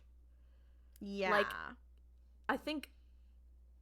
it's kind of... Gabriel's doing it for the love of the game. Balthazar just wants to have a little fun time. Yeah. Balthazar, he's like, I'm shocked that he didn't show up in, like, a silk robe or something. I just like him because he's like, I don't know. Here's the problem. I don't even know what it is about him. I'm just fun. Enchanted by him. Yeah. I also think what he did was kind of an asshole move. Well, you know what? I mean, it was not an asshole move in that I do think that the police should get biblical retribution for killing people. Asshole move for taking the kid's soul. He could have just done that for fun. Like, he could have just done it for fun. For the love of the... That's the problem. He's not into getting retribution for the love of the game, and that's, I think, his biggest flaw. Yeah. Like, yeah. So, Cass is like, why did you steal the staff? Like, you were the one who stole it. And Balthazar's like, well, yeah, I stole a lot of things. And Cass is like, you were this great and honorable soldier. Like, we fought together. You're not some common thief. Like, I need your help with what's going on. And Balthazar's like, as far as I'm concerned, you and me, Cass, like, nothing's changed. We're brothers. You're my bestie. And he's like, of course I will help you. There's also, I think, something really enchanting to me about these two being friends. Like, outside of them. Because now they kind of have this, like, fraught relationship of being like, why are you doing all this? Like, why didn't you tell me? Why is like now they're kind of like figuring out what side they fall on. But the idea of these two characters just hanging out organically is really funny. Cass is like, okay, so I need the weapons back. And Balthazar's like, of all the things, like, don't ask me for that. And Cass is like, why did you take them? And Balthazar's like, 'cause I could, bitch. Like, like, and he goes, I'm following in your footsteps. You made it possible. What you did, stopping the big plan, the prize fight, you did more than rebel. You tore up the whole script and burned the pages for all of us. It's a new era, no rules, no destiny, just utter and complete freedom. Dad's not coming back. Might as well blow coke and jump on the bed. So I'm trying everything. What difference does it make? And Cass not realizing that he is like kind of the founder of Team Free Will. The things that he has done, that's why Dean is so obsessed with his ass. 1, yes. 2, he talked about blowing coke, and I'm like, dude, where was he during Brat Summer? He was out there. And Balthazar, Cass I need to see his outfit for the sweat tour. Can someone edit him wearing like a Brat t-shirt? Like, okay. So Cass he said, like, anyway, we gotta move on. So Cass is like, of course it makes a difference. It's a civil war up there. And Balthazar's like, you think you can stop it, but it's never gonna stop. Like, this is naturally what they're gonna do. Just grab something valuable to you, fake your own death, and leave. He's literally that meme of the skeleton with the hit the bricks. If you don't want to do it, leave. Literally. And I'm obsessed with him. And Cass says he kind of has like a Thoreau thought, like, pattern of like, if you don't like society, just leave. Just leave. Just go stay in a cabin. Yeah. Like, fuck you, goodbye. And Cass is like, okay, well, the party's over. Sorry, because Raphael knows. That was just so, like, political theory bullshit. I'm so sorry about making a Thoreau reference on this podcast. Yes. Who was shocked? Yeah, that's fair. So Cass is like, okay, well, the party's over because Raphael knows. And Balthazar's like, Raphael can fucking try it, bitch. Like, I'm armed. And he's like, I'm sorry, Cass. I'm really happy to see you, even if with that stick up your ass. And then, like, thunder and lightning strike. And Balthazar is like, oh, was that you? And Cass is like, no. And Balthazar is like, well, that's my cue. I gotta go. And he goes, tell Raphael to bite me. And then he snaps and disappears. And suddenly we see outside on the lawn 3 suited figures, including Raphael, show up in suits outside the house. The lightning is striking. Cass is like, oh shit, here we go. I have to say also something I don't know if I thought about earlier. The actor who plays Raphael is extremely handsome. Yes. Like, did you notice that specifically in this episode? Yes. Because I feel like in the other one, it's like, face card is crazy. yeah, but like last time we saw him, I didn't really notice it, but this time for some reason, maybe it was like the lighting or something, but I was just like, dang, he is fine. Also, we do need to bring up that they did the thing again where when they have a straight-laced angel who people don't like, they have a black actor play his vessel, which they did with Uriel and they did with Raphael, who now is back in the same vessel. So just flagging up. They do that with Michael later. Do they with Michael? Yeah. Bro, what the hell? Yeah, they do it with Michael. It's a thing this show does a lot. Interesting. Yeah. The racial politics of Supernatural. Much to unpack. So Raphael says to his soldiers, he's like, okay, watch them. They're all snakes. And one of the angels finds Sam. And Sam's like, hey, I have one of those angel blades too. Try me, bitch. And the angel's like, you think you can knife fight an angel? And then Dean goes, who's fighting? Peace out, douchewad. And then he activates the angel banishing signal to get rid of them. And this is one of those moments where you go, oh yeah, the monsters are also afraid of Sam and Dean. We cut to Cass. He's in this standoff with one of Raphael's soldiers. And I think these are some of the best characterization moments for Cass happen in this episode. Yeah. Because Cass is like, you're making a mistake, brother. Please, I don't want to hurt you. And this angel looks fucking pissed. And he attacks him anyway. And Cass throws his angel blade right into his chest like a fucking dart. And the angel dies. And Cass is like, why won't any of you listen? And suddenly Raphael is behind him. I have to say, Cass is extremely sexy when he's good at fighting. I Like, I get it, Dean. Even though I am personally not attracted to him, I'm like, that was sexy. Like, I think also that the episode where Adam got kidnapped and they had to go save him and Cass was, like, fighting all these angels, I'm like, that was sexy. I get it, Dean. Yeah. Raphael grabs him from behind and is like, they don't listen, Castiel, because their hearts are mine. What does that mean? What does that mean? They full-heartedly support him. I guess. Like, it's a weird way to phrase it. So then Raphael grabs Cass, throws him into the locked door, and starts beating the physical shit out of him, which is crazy considering they're like extra-dimensional beings. And he starts throwing Cass down the stairs and just keeps kicking him down as the thunder and lightning are going. He's just like beating his ass down the stairs. And then just so that he can do this dramatic thing where he pulls out the angel knife to kill Cass. And I'm like, you could have done it a little faster, but okay. The plot had to go along. And Raphael's like, somehow I don't think God will be bringing you back this time. And suddenly Balthazar shows up behind him. And he goes, hey, look at my junk. And then he holds up a rock. It looks like a crystal. And he turns Raphael's vessel to salt. Sure. And he goes, what the hell? Sure. He goes, same thing happened to Lot's wife. Iodize the poor sucker and your kitchen is stocked for life. What the hell is wrong with him? You're like, okay. And Cass is like, wait, you came back after we argued? And Balthazar's like, well, Raphael has to go shopping for a new vessel. This should give you a head start. And he's like, bye, until next time. And he goes to leave, and Dean is now there. He has pulled out a lighter, and he's like, no time like the present. And he lights up a circle of holy oil around Balthazar. I guess this was a trap. I don't really know how they could have set up this trap. Vibes aura farming. I don't, it doesn't really make a lot of logical sense. And Balthazar goes, you hairless ape, release me. And Dean's like, take your fucking marker off that kid's soul. And then Sam walks in with the like container of holy oil.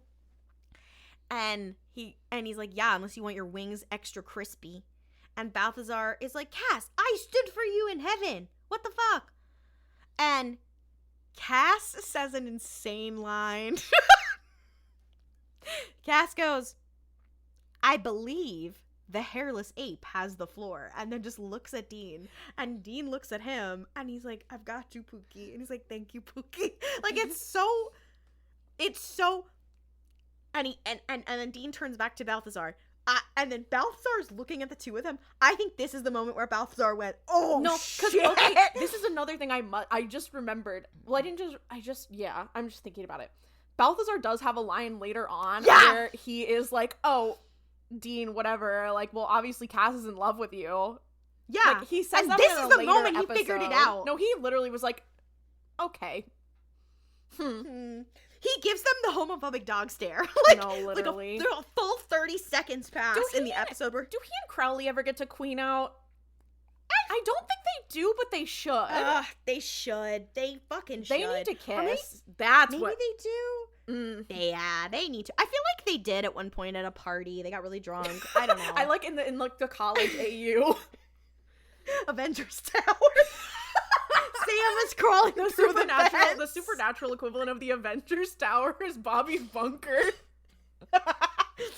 Fuck. I'm not gonna lie though, the Men of Letters bunker is kind of like the Avengers Tower of Supernatural. It kind of is. Like, because it's like, who's crawling through the vents? Oh, I mean Jack, right? No, Jack is sitting in his room watching the Clone Wars.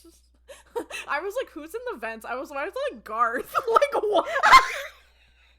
Fuck, I miss Garth. So suddenly Balthazar like puts his hands together and he like looks like he's praying and he like breathes in and out and then he's like, okay, debt's cleared. His soul is his own. I don't know why they believe him, but okay. No, literally, if it was me, I would just lie. But like, yeah. And then Dean's like, why are you buying up human souls? And then this line is quite funny because this is the year 2010. Balthazar goes, in this economy? And he goes, it's probably the only thing worth buying. And he goes, think of what souls are worth and how much power they hold. And then the camera just cuts to Sam's face. Yeah, no, literally. I'm like, the foreshadowing is crazy. The foreshadowing is foreshadowing. Oh, God. And then Balthazar is like, bitch, release me. And Dean is like, suck it, ass clown. And you're like, all right, calm down. And then suddenly, Cass raises his hand up and he stops the fire. And he's like, okay, my debt to Balthazar, my debt to you is cleared. And Balthazar's like, thanks, and flies away. And Dean is like, Cass, are you out of your mind? And then Cass also disappears. And Dean is pissed. He's like, where did Pookie go? What the fuck? Also, I'm sorry, because we don't know where Balthazar's, like, mansion is. But the idea that Sam and Dean have to, like, Cass get back to their car, and they're like, fuck, we need to, like, figure out where we are. Like, they're playing GeoGuessr live. They're like, we need to figure out where we are and how to get back to wherever the fuck we left the car. They got fucked so bad. Especially because us saying, like, it kind of looked like a little, like California. They were in Pennsylvania. Yeah. So, I don't know. They walked. Like the ant with the picture of the ant with the bindle. That's like Dean after Cass disappeared and left them there. So Dean is rearranging shit in the back of the Impala because if you forget, Sam's car got crushed, so they have to fit all of Sam's stuff. But I'm like, in the time it took them to get back, did the car not get towed and then they discovered all the weapons in the back? Like, okay. So Sam's collected all this stuff, and Dean's like, well, damn, like, you really bulked up. And then Sam sees this creepy mask in the back, and Dean is like, oh, and he pulls it out, and it's this, like, creepy-looking white mask, and he's like, yeah, it's Ben's Halloween costume. And Sam's like, he says the word. Yeah. But you remember the monster from the second episode of Supernatural, who's a name that you really shouldn't say out loud? Yeah. That starts with a W? Yeah. Yeah, and he's like, oh, this is pretty accurate. It's the implication, I guess, is that Ben got into their father's journal. Oh, well, I thought the implication was that Dean, it was supposed to be like Dean is helping Ben do his costume. It was like, what would be really scary for you to be for Halloween? That's fucking crazy. That was my understanding.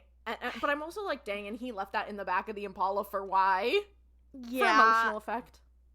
So they go to get back in the car, and then Dean's like, hey, Sam, are you okay? And Sam says in the most unbelievable way possible, he's like, yeah, I'm great. And Dean's like, okay, there's been a few times in the past couple weeks where you got me wondering. And, like, where were you when Cass was giving that holy taser treatment to that kid?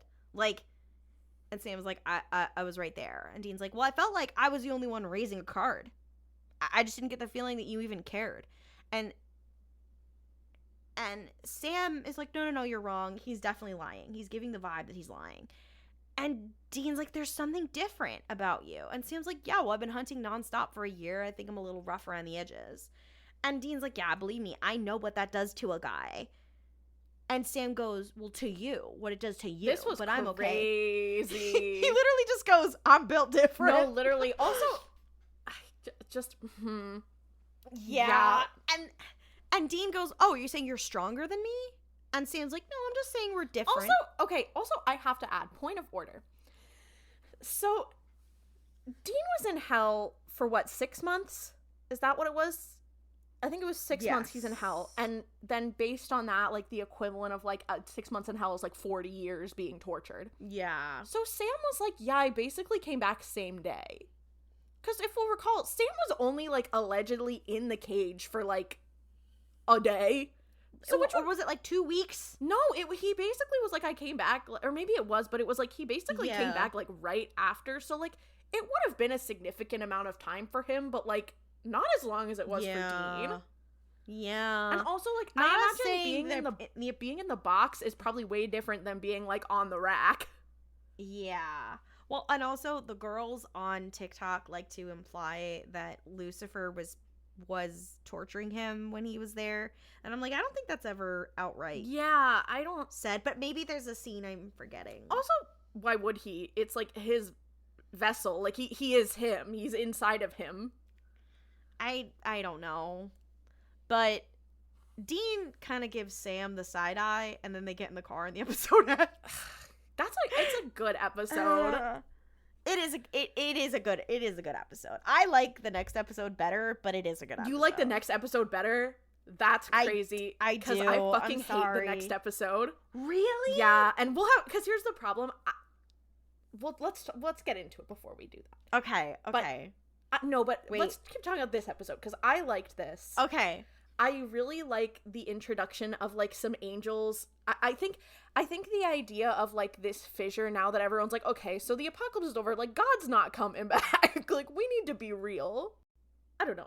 Like there's some stuff introduced. I think Ben Edlund just really understands these characters too, and I think he really understands Cass. Well, and that's what I'm saying is there's these moments of characterization for Cass that like made him this fan favorite character. You know what I mean? If I think about Castiel for too long, I get sad. Yeah. So, I feel like we're gonna have some conflicting opinions on this episode.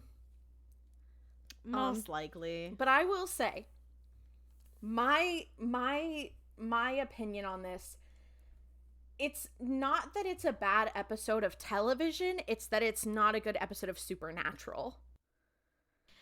That's why I like it, because I when I'm watching it, I'm like, oh, this is a much better show. Oh, see, I don't agree. Because here's my thing. I think it's not that it doesn't feel like Supernatural. It's that I'm like, there's certain times where I'm like, I don't feel like these characters would say this. Like, I don't feel like this is in character. And I looked at who the writer was. Andrew Dabb. Daniel Laughlin. Yeah. My Enemies. What other episodes has Daniel Laughlin done? All of the ones with Andrew Dabb. They are like a writing duo. Oh. But something I think that does make this episode special. Directed by Jensen Ackles. It's his directorial debut.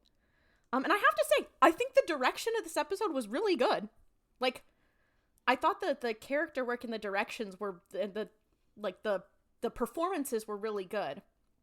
So I did actually enjoy that. I think he did a really good job.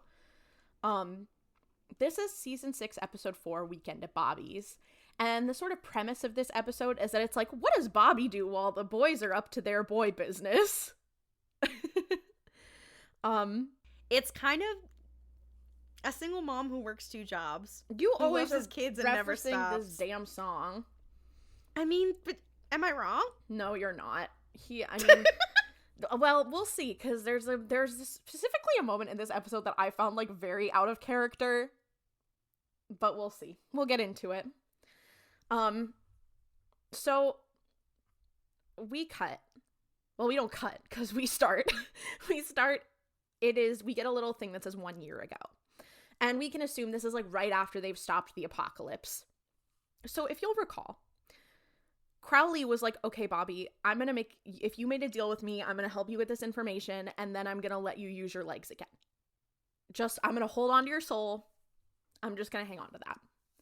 So we start with Bobby doing a ritual to summon a demon, and it's Crowley. And Crowley's like, hey, girl, and oh my God, they have like the gayest conversation.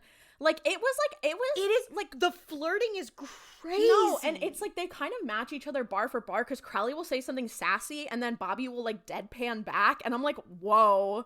And they also, Bobby does a British accent at one point. Yeah. Like, their chemistry is off the charts. Because Crowley's also like, dang, like, what does our kiss mean? Nothing to you? And Bobby's like, girl, anyway. It's like really, yeah. It's crazy. So Bobby's like, so, hey, girl, what's up? And Crowley's like, oh my God, like, aren't you happy now? Like everything's back to normal. Like, we did it. We saved the world. You know, sad Sam had to make the ultimate sacrifice, but, you know, like, we did it. And Bobby's like, yeah, like, that's great and everything, but it's time for you to fulfill your side of the deal and give me back my soul. And Crowley's like, ooh, okay, so here's the tea on that. In the contract, if you read the fine print, it says that I had to make my, quote, best efforts to return your soul. So I'm doing my best effort, but, like, I can't. So I'm not going to do that. Which, to me, is crazy, because I'm like, that doesn't seem true based on the context of the conversation that they had last season. It seems like a bit of retconning, I'm going to be honest. Oh, a bit? Yeah, we could say that. Bobby also needs an agent. No, literally. I'm like, read what? His contracts. No, I don't know. It seems out of character that Bobby wouldn't ask to read his contract of all. And people. It's also like, it's the first time that they are talking about it like it's like an actual like written contract. Yeah. Like, I mean, I don't know. I'm like, where would Crowley have put the fine print? And we see later where he physically put the fine print, but I'm just like, we have never seen this in terms of like a written contract. There's always been a verbal contract. So, okay, sure. It's giving Little Mermaid. You can tell I'm going into this episode with a chip on my shoulder, so I apologize. But he's like, give me back my soul. And Crowley's like, I'm trying so hard, but I can't. Also, he's not doing his best effort, so he would be breaking the contract anyway. Because we know he can do it. Common corporate so America. So it's not his best effort. Like, no, he's already violating the contract, but I anyway. But he's like, Bobby, girl, like, it's okay. Like, you still have 10 years. Like, you should be happy for that. And Bobby's like, yeah, so about that. Take a peek. And Crowley realizes he's in a devil's trap. He can't leave. And he's like, okay, so girl, I'm not gonna let you leave until you give me back my soul. And he's like, Bobby, be real. Be serious. And then suddenly Bobby hears like the sound of like an exhale. And he turns around and Crowley has brought a hellhound with him. And he's like, Bobby, you have 10 years. Do you want to live it like, you know, living it? Or do you want me to get my girlie to get you now? Because like, this is not happening. Like, you're going to let me go. Okay? Okay, can we all be cool with that? And Bobby's like, oh my God, okay, fine. So he scratches the devil's trap and lets him go. And he's like, but just so you know, this isn't over. And I swear, it is just like the gayest. The vibes are crazy. It's just... I put in my notes, Bobby, you could just use Grindr. Do you think he doesn't? I don't know. Do we think Bobby has a smartphone? Eventually he does. I mean, he must, right? In the show. I think he I does. love the idea of Bobby being chronically online. I feel like he's one of those people who's answering people's, like, weirdly specific questions on Reddit. That is very true. I mean, Yahoo Answers was still around when this was happening. Fuck. Bobby Yahoo Answers user. Yeah. Yeah.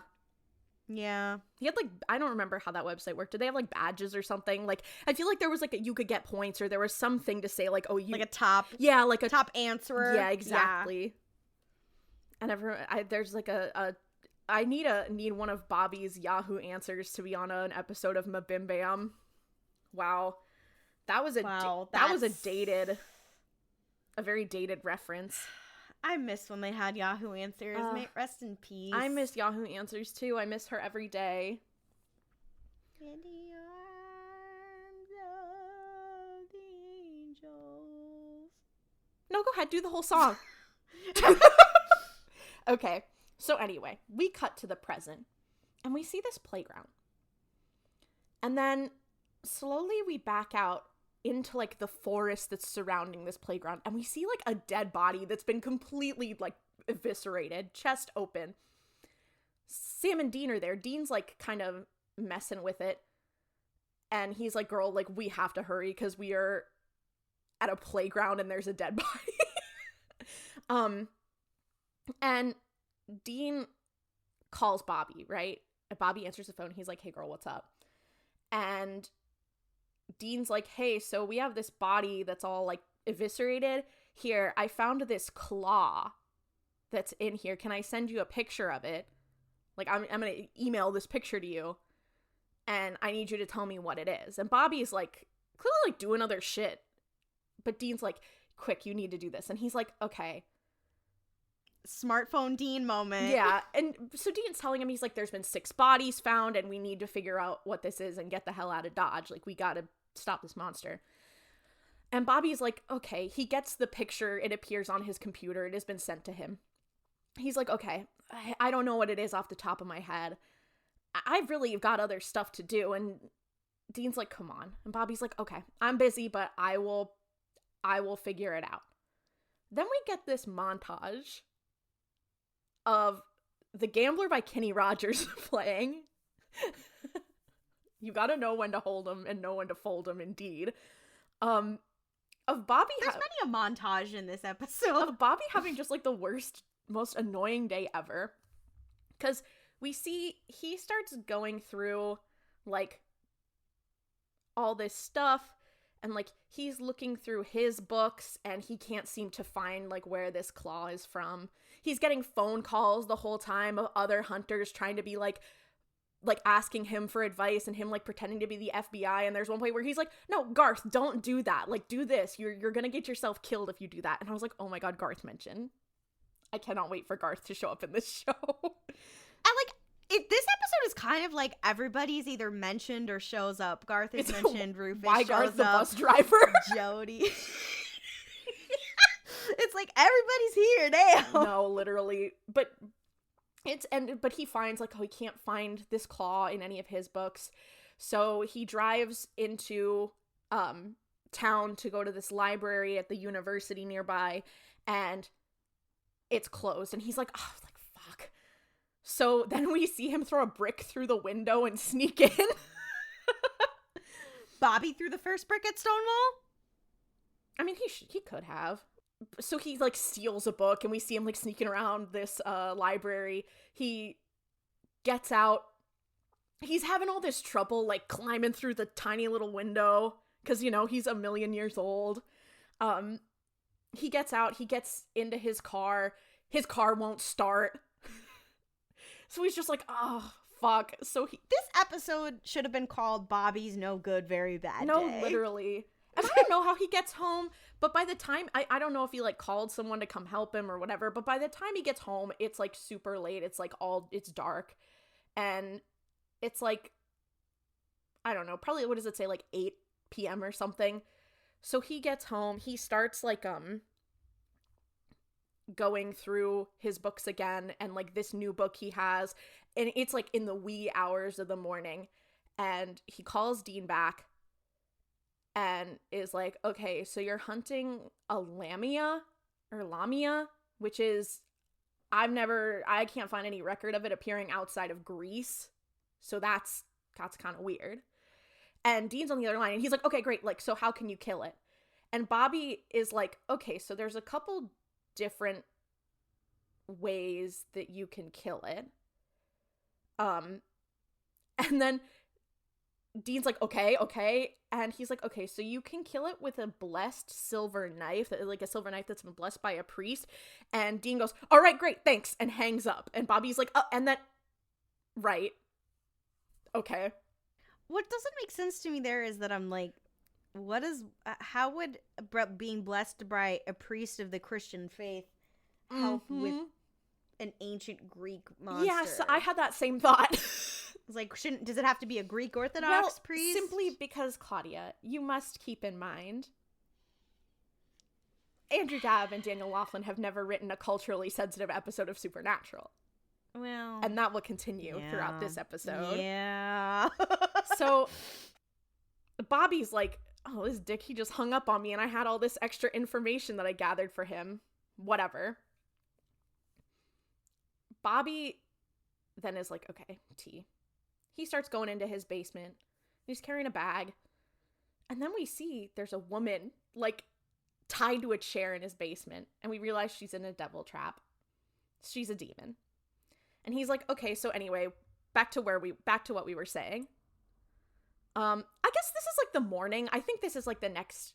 The timing doesn't quite make sense, and I also watched this episode a little bit ago, so I can't pretend I remember. But this is the sequence of events. He's like, hey girl, okay, I really need you to tell me what Crowley's real name is. And she's like, I'm like not gonna tell you that. And he's like, I really wish you would. And she's like, I'm Bobby and I killed my wife. Blah, blah, blah. I'm not telling you jack or shit. And he's like, okay. You recognize these? And he opens the bag that he has. And we don't see what he has. But she's like, where'd you get that? And he's like, oh, it looks familiar, yeah? And whatever's in it, he lights a match, he sets it on fire. And she starts to get these, like, burn marks on her chest. And she's like, no, like, I'm seriously, I cannot tell you. He's the king. Like, he'll punish me. And Bobby's like, yeah, king of the crossroads, whatever. And she's like, no, he's the king of hell. Like, Crowley is running shit now that Lucifer's gone. Like, Crowley's in charge. And Bobby's like, oh, this is new information. So he's a little weirded out. But as this is happening, and she's screaming, Bobby's doorbell rings. And he's like, fuck, okay. So he leaves her and runs upstairs to go answer the door. He's kind of like, oh, what now? He answers the door.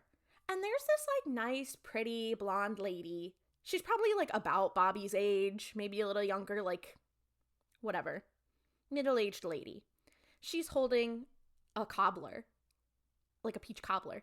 And she's like, Bobby Singer, how long have we been neighbors and I haven't gotten the chance to really talk to you yet? There's been, like, I think she says it's either, like, a month or 6 months. I can't remember. But she's his new neighbor. And she's come over.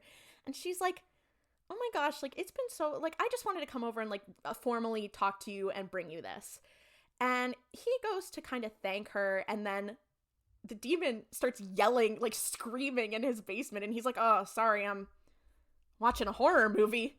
And she's like, oh my gosh, I love horror movies. Maybe you could come over and, you know, we could watch Drag Me to Hell together. And Drag Me to Hell, insane reference. And I think that villain in that movie is like a Lamia. Like, it's like something crazy. But like I think that's what it is, but it's been so long since I've seen that movie. Here, I'm gonna look it up. Oh, no, you're right. That the Lamia is the same demon who dragged Juan to hell. So we're just kind of playing fast and loose with we're just beautiful. playing fast and loose with lore here. That's an insane reference. I can't believe I remembered that. That's insane. Yeah, that is. But she's like, oh my gosh, like, you should come and, like, we could watch a horror movie together. And he's like, oh, well, gee, you know, maybe, yeah. And she's like, you know, you seem pretty handy, right? And he's like, oh, yeah, you know, because, again, Bobby works on a scrapyard. And he's like, yeah, I guess. And she's like, you know, my wood chipper's broken. Maybe you could come over and fix it, and then we could have dinner, watch a movie. And Bobby's like, yeah, yeah, that actually sounds really nice. You can tell Bobby's a little sweet on her. So, I don't remember if I said, but her name is Marcy. So Marcy leaves. And Bobby's like, yeah, ha ha ha, and closes the door and then runs back downstairs because, again, you know, he has a demon he's torturing in his basement. So he's like, okay, girl, I'm not playing around. Tell me what Crowley's name is. And she's like, okay. It's Fergus MacLeod. So here's something I have to say. Because we love Ireland and Scotland in this house. The fact that he is a Scottish person, but he took over the vessel of a British person, is crazy. I don't know if he took over the vessel of a British person. We've had this conversation. I don't think you get your accent from your vessel, because his vessel's a literary agent from New York. He could be British. Yeah, but why would he adopt that would make it even more insane then they hired an actor, then he's a literary agent from New York, and then that means that the allegedly Scottish guy has a British accent? I mean, how long has it been since he was there? Who says what the accents were like back then in 16 No, what whatever? This is Supernatural not knowing that he was going to be a bigger character and then going, yeah, he's Scottish. Yeah, exactly. It's like, that's the correct answer. Anyway, to the Scots who watch Supernatural, know that I am pulling for you on this episode. Yes. This episode is not Yeah. Yeah. So she tells Bobby, and Bobby's like, all right, thank you. And she's like, oh my God, let me go. And he's like, you are like a demon, so actually no. So he opens up this bag and lights on fire whatever's inside, and she dies? Because you can just kill demons now. Whatever. So Bobby then we cut back, and he is like making his breakfast, and he's nonstop answering the phone. And I think this might be when Garth calls, but I digress. He's the girls are bothering him, and he's like, God, I have so much to do. And at this point, here's another issue I have. It's not really an issue, but there's a knock on his door, and Bobby's like, oh my God, okay. So he goes to answer the door, and who's there but Rufus? And Rufus is like, do you want to help me hide a body? So this episode has both Krabby and also, what did we decide the Rufus and Bobby? Oh, Ruby, but with 2 B's. Ruby? Well, that just says Rubby. That's not right. Yeah. Maybe Robbie? Bofus? I don't know if Boofus works. We'll have to workshop this. Yeah, but like, this is really about how if he just fucked a man, things would be a lot easier for him. You act like he didn't. Well, I think he's too stressed. I feel like maybe there was a time where he was getting around. Now he's like, I got other shit to do. Yeah, I guess. But Rufus is like, hey, so I need your help. And Bobby's like, why'd you come here? Like, why do you need my help? And he's like, well, so probably because the fuzz is after me. They're on me. They know. The law is coming for me. And Bobby's like, oh my God, okay, what happened? And he's like, well, here's this body, and it's this young woman. And Bobby is like, okay, so is she like a vampire or what? And he's like, it's an Okami. And Bobby's like, an Okami? Like, that's crazy. I've never seen one of those outside of Japan before. Because if you'll recall, Bobby speaks fluent Japanese and has spent a stint of time in Japan, which I'm like, I want to see, like, the young Bobby show that's about literally. Bobby's adventures in Japan. Bobby's adventures in Japan. Can they make it as an anime? Because they made the Supernatural anime. Can they get Bobby's adventures in Japan as an anime? Here's the problem. Here's my problem. Is that I'm like, I loved the Winchesters, we know this, but if they really wanted to do like a successful Supernatural spinoff, they would have it be about young Bobby. Yes! Because I would watch the fuck out of that. And they call it Young Bobby, like Young Sheldon. Yeah, exactly. The other problem I have with this. Wait, or what do they call those episodes on 911 when they do the backstory? Bobby Begins. Bobby Begins! We're gonna have to call this episode Bobby Begins. No, stop it. The Singer Files? The Singer Files is really good. So here's a quick thing. So he's like, oh, I've never seen this outside of Japan. And he tells him, he's like, Sam and Dean are after a lamia, which again, I've never seen outside of Greece. Have you noticed that like monsters are getting weirder? Like something's up? And Rufus is like, yeah, no, like clear, like something's weird. Something's going on. So one thing I do want to notice, like I do want to point out, and this is something Supernatural does, and especially Andrew Davin, Daniel Laughlin do this all the time. A lot. Anytime there is a creature, monster, god, anything from a different culture, their thing is that they eat people. They are always eating people's hearts, eating people's flesh, whatever. They're not creative about it at all. No, and I'm also like, is that what Okamis do in Japanese folklore? Hold on. There's Okami, the legendary Japanese dragon and Shinto deity of rain and snow. There's the game. The name Okami, it sounds like big god. So, okay, so I guess we can do... It's like a mountain god. So this is another... It's not a monster. So they've created a new yokai out of nothing. Yeah. So and I think it's really beautiful that they do that, and then it eats people, because that's what anything from another culture does to Andrew Dabb. I think it's just like. So anyway, yeah, it's an OC. Yeah, but it's a Japanese monster. But the point is that creatures that are coming from regions that there are not usually creatures from these regions that are now closing in on, like, the Midwest. So Rufus and Bobby are kind of chatting, and Bobby is like, dang, fucked up about this Crowley guy. And Rufus is like, yeah, like, that is really fucked up. So, like, he's really, like, not gonna give your soul back? And he's like, I don't know. I mean, I gotta try. But I guess after this, I'm going to go to Scotland and try to figure out, like, anything about him. And Rufus is like, he starts talking about, like, Scotland and Scottish lore. And Rufus is like, yeah, I've spent some time over in Scotland. I need a Young Rufus show now in Scotland. Why isn't it not the same show? And it's about their love story. Ooh, Rufus is in and then about their breakup before the start of Supernatural. Yeah, Rufus is in Scotland and Bobby's in Japan, and they're writing back and forth to each other. I like it's like an epistolary prequel novel that's their letters to each other. Let me see what's on AO3 about Bobby in Japan. What's going on in the Boofus tag? Okay, anyway. So this is all happening.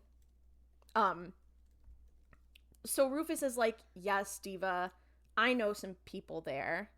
Let me make some calls.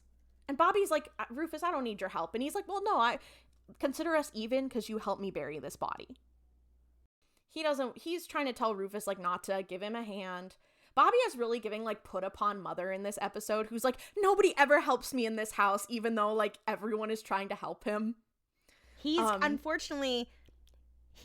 we say that he's their father figure, but he's mothering. This is mother behavior. And the crash out that he has at the end of the episode, unfortunately, that's mother behavior. I have many thoughts about that, and we'll get to it. So Bobby comes back inside, immediately gets a phone call. He answers it. It's Dean. And he's like, hey, and we hear a bunch of, like, fighting happening in the background, and we see, like, Sam doing all this stuff, like, fighting this monster. And I guess we can assume that this is, like, a little bit later. Like, it's been, like, a brief period of time. And Dean's like, okay, so the silver knife plan, like, what else can kill Lamia? And Bobby's like, what happened to the silver knife? And we cut to Dean, and we see that there is a priest who is dead right in front of him. And he's like, yeah, the silver knife thing didn't work out. So what are the other options? And as this is happening, there's a knock on Bobby's door. And Bobby's like, fuck, okay. Hang on. So, Dean, you need to, like, get these ingredients. And he's, like, telling him, like, what to do. And he goes and answers the door. And it's an FBI agent. And he's like, I'm Agent Adams. And Jody Mills, played by Kim Rhodes, is also there with him. Who, if you'll recall, is the sheriff of Sioux Falls. Everybody's here. Whole gang's here. Like, literally. But Bobby's like, they're like, we want to talk to you. About some things, and he's like, give me 1 second. Hey, Mom, and acts like he's talking to his mother on the phone, and he's like, okay, so you're gonna need to get salt, and then you're gonna want to simmer it, and he's describing this as a recipe, and we see Dean, like, grab some salt from the pantry and, like, throw it on the Lamia, and then, like, set it on fire, and then Bobby's like, okay, love you too, bye, Mom. Hangs up. And then he's like, okay, what's this bullshit? So he's like, yeah, what do you need? And the agent is like, do you know anything about Rufus Turner? And Bobby's like, yeah, I haven't seen that motherfucker in years. And he's like, well, that's crazy, because, like, some people in town said that they saw him coming towards your place. So do you mind if we look around? And Bobby's like, oh, sure, do you have a warrant? Because unless you come back here with a warrant, you're not going to be going through my stuff. And Jody is like, okay, Adams, can you go wait outside? Let me talk to Bobby. Bobby's really crotchety, but, like, I've known him forever, so just maybe he'd be more comfortable if I take a look. So Jody comes inside, and she's like, Bobby, what the hell? Like, what is going on with this? And he's like, why'd you send him outside? And she's like, well, I figured that he wouldn't want him poking around in here. Like, we should talk. And he's like, no. I just buried the body outside. Because if you'll recall, Jody is hip. She knows what's up. But so Jody's like, oh, fuck. So they're so funny together. They need to be in more scenes together. Period. So they're like, oh, shit. They go outside, and Adams has walked off. He's wandered off looking around the scrapyard, and they're like, fuck. Okay, so they run up, and he's standing in front of the place where Rufus and Bobby just buried the Okami. And Bobby runs up and is like, and he looks down, and it's empty. It has dug its way out. It is gone. And he's like, so, Mr. Singer, what's up with that? Like, what is that? And Bobby's like, well, you never seen a septic tank explosion? And then the agent, like, looks down and steps back like he's grossed out. Which is very funny. Like, God, that would be funny, though. Like, consider that you are a police officer investigating this weird fucker's house, and you're looking for a body, and then you see a hole in the ground, and then you go, and then there's nothing in it. And then he's like, oh, it's my septic tank. And you're like, oh. Like, that's gotta be weird, right? Like, yeah. So, then this is a very fast-paced episode. Like, there's a lot of shit happening. And this scene is like, what? So, okay, another thing I do want to mention. Every time we've seen Rufus in the past, he's been, like, very serious. And now he's almost, like, comic relief. Which I was like, that's a little weird, because one of Rufus's big things when we first get introduced to him is how he's like, hunting has ruined my life and I am a sad shell of a man. So I'm like, maybe I'm happy that he's finding his joy again. To be fair, I do think it's funny that from Sam and Dean's perspective, he's like crotchety old man. But from Bobby's perspective, he's just like, they're just two idiot dudes. You know what I mean? Like, I do think it's funny that, like, obviously, like, he is like that most of the time, but as Bobby's contemporary, he's just like, you know, your coworker who messes up sometimes. Yeah. I mean, that's true. He can contain multitudes. He can be hashtag depressed and funny as shit too. That's true. I don't know. It was just like, I just remember watching this and being like, this is crazy, because I do not remember Rufus being funny. Like, let him be funny. But, I mean, good for him. I digress. Bobby calls Rufus. It's getting to be dark. It's the evening again. The timing of this episode is crazy. Like, just the passage of time is all over the place. But Bobby's like, hey, Rufus, so, you didn't kill the Okami. And he's like, yeah, I did. And he goes through all the things you need to do. He's like, did you get this kind of knife? Did you get this kind of thing? Blessed by this, like, all these things. And Rufus is like, yeah. And then I stabbed her 5 times. And he's like, Rufus, it's 7 times. And he's like, no, I'm pretty sure it's 5. And he's like, no, I'm pretty sure it's 7 because she crawled out of her grave. She's not there. And Rufus is like, oh, fuck. Okay. And Bobby's like, okay, I need to figure out where it's going to go next. And this part, I'm like, what in the fuck? But he's like, I need to figure out where it's going to go next. And he's like, Rufus, what was it feeding on? Like, what type of person was it feeding on? Because I guess that's what Okami do. They feed on a specific race of person. And Rufus is like, oh, single white females. Why? What? It doesn't make any sense. It doesn't. I'm just like, why would you write that? It doesn't even make any logical sense. Like, no, that's what I'm saying. I'm like, anyway, I can't get mad at this. So Bobby's like, oh God, okay, I gotta go. Because who's a single white woman? Marcy, his neighbor. We cut to her. She's in her house. She's in her nightgown. She's like getting ready for bed. And Bobby like breaks down her door and he has a shotgun. And he's like, where is it? And she's like, oh my God, Bobby, like, what are you doing? And he's searching like in her room and he's like, stay back.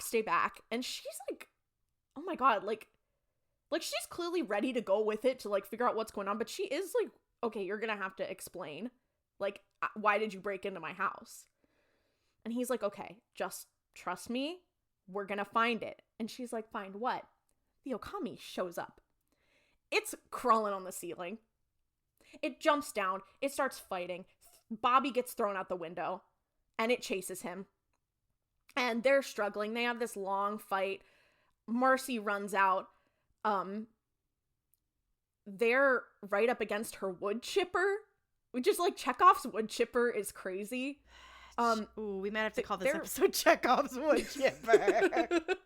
But she runs out and like distracts it. Like she's like, oh my gosh. The Okami looks over. Bobby turns around and like puts her into the wood chipper. And it's like this comical like blood shooting out of the top of the wood chipper where you would expect wood chips to come from. Both of them, him and Marcy, both are completely covered in blood. And he looks over at her and he's like panting and he's like, I thought you said your wood chipper didn't work. And she's like, yeah, I only said that because I wanted to get you over here. And he's like, well, I guess I could come over for dinner. And she's like, I don't think that's a good idea. And he's like, yeah, typical. Kind okay. of obsessed with her mind, honestly. Well, yeah. It's the next day. It's the morning. Bobby calls Rufus. He's like, hey, so the Okami's dead. We're good. And Rufus is like, oh, did you manage to get like this like blessed weapon? And Bobby's like, well, no, I put her through a wood chipper. And Rufus is like, oh, well, I guess, yeah, that explains that. That's fair enough. Wood chipper pretty much trumps all. So that's great. So anyway, I did some digging. Turns out Crowley, I can confirm, is in fact Fergus Roderick MacLeod. Or MacLeod. Apologies. He's from Canis Bay, Scotland. He was born in 1661. Which feels like very recent to me, but I digress. Bobby's like, okay, right? I don't know if that's really like usable. And Rufus is like, well, listen. He had a son whose name is Gavin. And Bobby's like, ooh, okay, juicy. And he's like, he was a sailor. He was on a trading ship, but it sank. And Bobby's like, okay, I don't see how that helps us. And Rufus is like, well, they recovered the ship somewhat recently. And Bobby's like, oh, and they found his bones. Like, maybe we can summon him. And Rufus is like, no, girl, but they did find this like ring that he had, like a signet ring, I guess. And it is in a naval museum in Andover in Massachusetts. And Bobby's like, oh, okay, so I guess I'll just need to go get that. And Rufus is like, girl, I got you. I'm already on my way. And Bobby's like, oh, you don't have to do that. And Rufus is like, no, because you know what? You are going to get this ghost of this boy, summon him, trap him, and exchange him for your soul, right? And Bobby's like, yes, T. Okay, we will do that. Then we get to a scene that I feel like I did not love. And I will get into why in a minute. I think that this scene has a continued problem that we always see from these writers. It's that evening. Bobby is at home. He's chilling. He gets a call. Well, he's not really chilling. He's busy. He's doing stuff. He's trying to figure out, because the overarching plot is that Bobby's trying to figure out how to get his soul back too in this episode. So he's stressed. But Dean calls him and is like, hey, so we killed the Lamia. And Bobby's like, okay, like that's awesome. Congrats. So what, did you need something? What's up? And he's like, something's wrong with Sam. Like, something is different about him. He's just acting callous and weird, and I don't know what to do. And Bobby starts getting another call, and he's like, you know what, Dean? Can you give me just like 1 sec? And Dean's like, what? It's about Sam. What's more important than Sam? And Bobby's like, just give me 1 second. And he switches to the other call, and it's Rufus. And Rufus is like, hey, Bobby, I got the ring. And he's like, okay, that's great. he hears police sirens. And he's like, okay. Right. And Rufus is like, yeah, so I am being followed by the cops. So I'm going to swallow the ring and then I will bring it to you. And Bobby's like, Rufus, do not swallow that damn ring. And he's like, I'm swallowing it. I'm going to do it, Bobby. I just wanted to let you know I am getting arrested. But I have the ring. And then from Bobby's point of view, we hear Rufus on the phone saying, hey, like, I know my rights, as he's getting arrested. And then the line goes dead. Yeah, they played that as a joke, and I was like, oh! Also, there's so much about that where I'm like, okay. Especially, I think, in conjunction with the fact that the last episode kind of told a story about, like, Black people interacting with the police, and then this is like, haha, isn't it so funny? I'm like, right. Andrew Dabb invalidating something that another Supernatural writer has done? That's never happened before. No! So that happens. The other thing I had to think is, I'm like, I know we talk about, like, swallowing things as, like, a way to hide them. Unless you were immediately throwing that up, like, dude, a ring? That's big. Like, that is gonna get stuck in your digestive tract, and you're gonna have surgery to get that removed. But maybe that's just me. My sensitive stomach can't handle the thought of that. Anyway, Bobby switches the line back over to Dean, and Dean's like, oh my god, okay, what were you saying? And Dean's like, whoa, sorry, Bobby, like, no offense, like, you're being kind of selfish that you would take another call instead of listening to me talk about Sam. Like, Sam's is so important, whatever. And my first thought is, I don't feel like Dean would say that. Dean knows Bobby is busy. Like, Dean would not be like, Bobby, you're selfish. Yeah. Like, if Bobby, he knows Bobby is doing all this other shit that isn't about them. Like, that is something they know. So Bobby's like, okay, I'm selfish. You need to get Sam on the line. So then we see Sam and Dean are sitting across from each other. Bobby is on speaker. And let me read out this speech to you. And then I will tell you why I don't like it. First of all, I will say, the acting is really good and the direction is really good. So this is not anything about, like, the actual, like, performance or the way the scene is done. Bobby says, Sam, Dean, I love you like my own. I do. But sometimes you two are the whiniest, most self-absorbed sons of bitches I ever met. I'm selfish? Me? I do everything for you. Everything. You need some lore scrounged up? You need your asses pulled out of the fire? You need someone to bitch about each other? You call me, and I come through every damn time. And what do I get for it? Jack with a side of squat. I know you've got issues. God knows I know.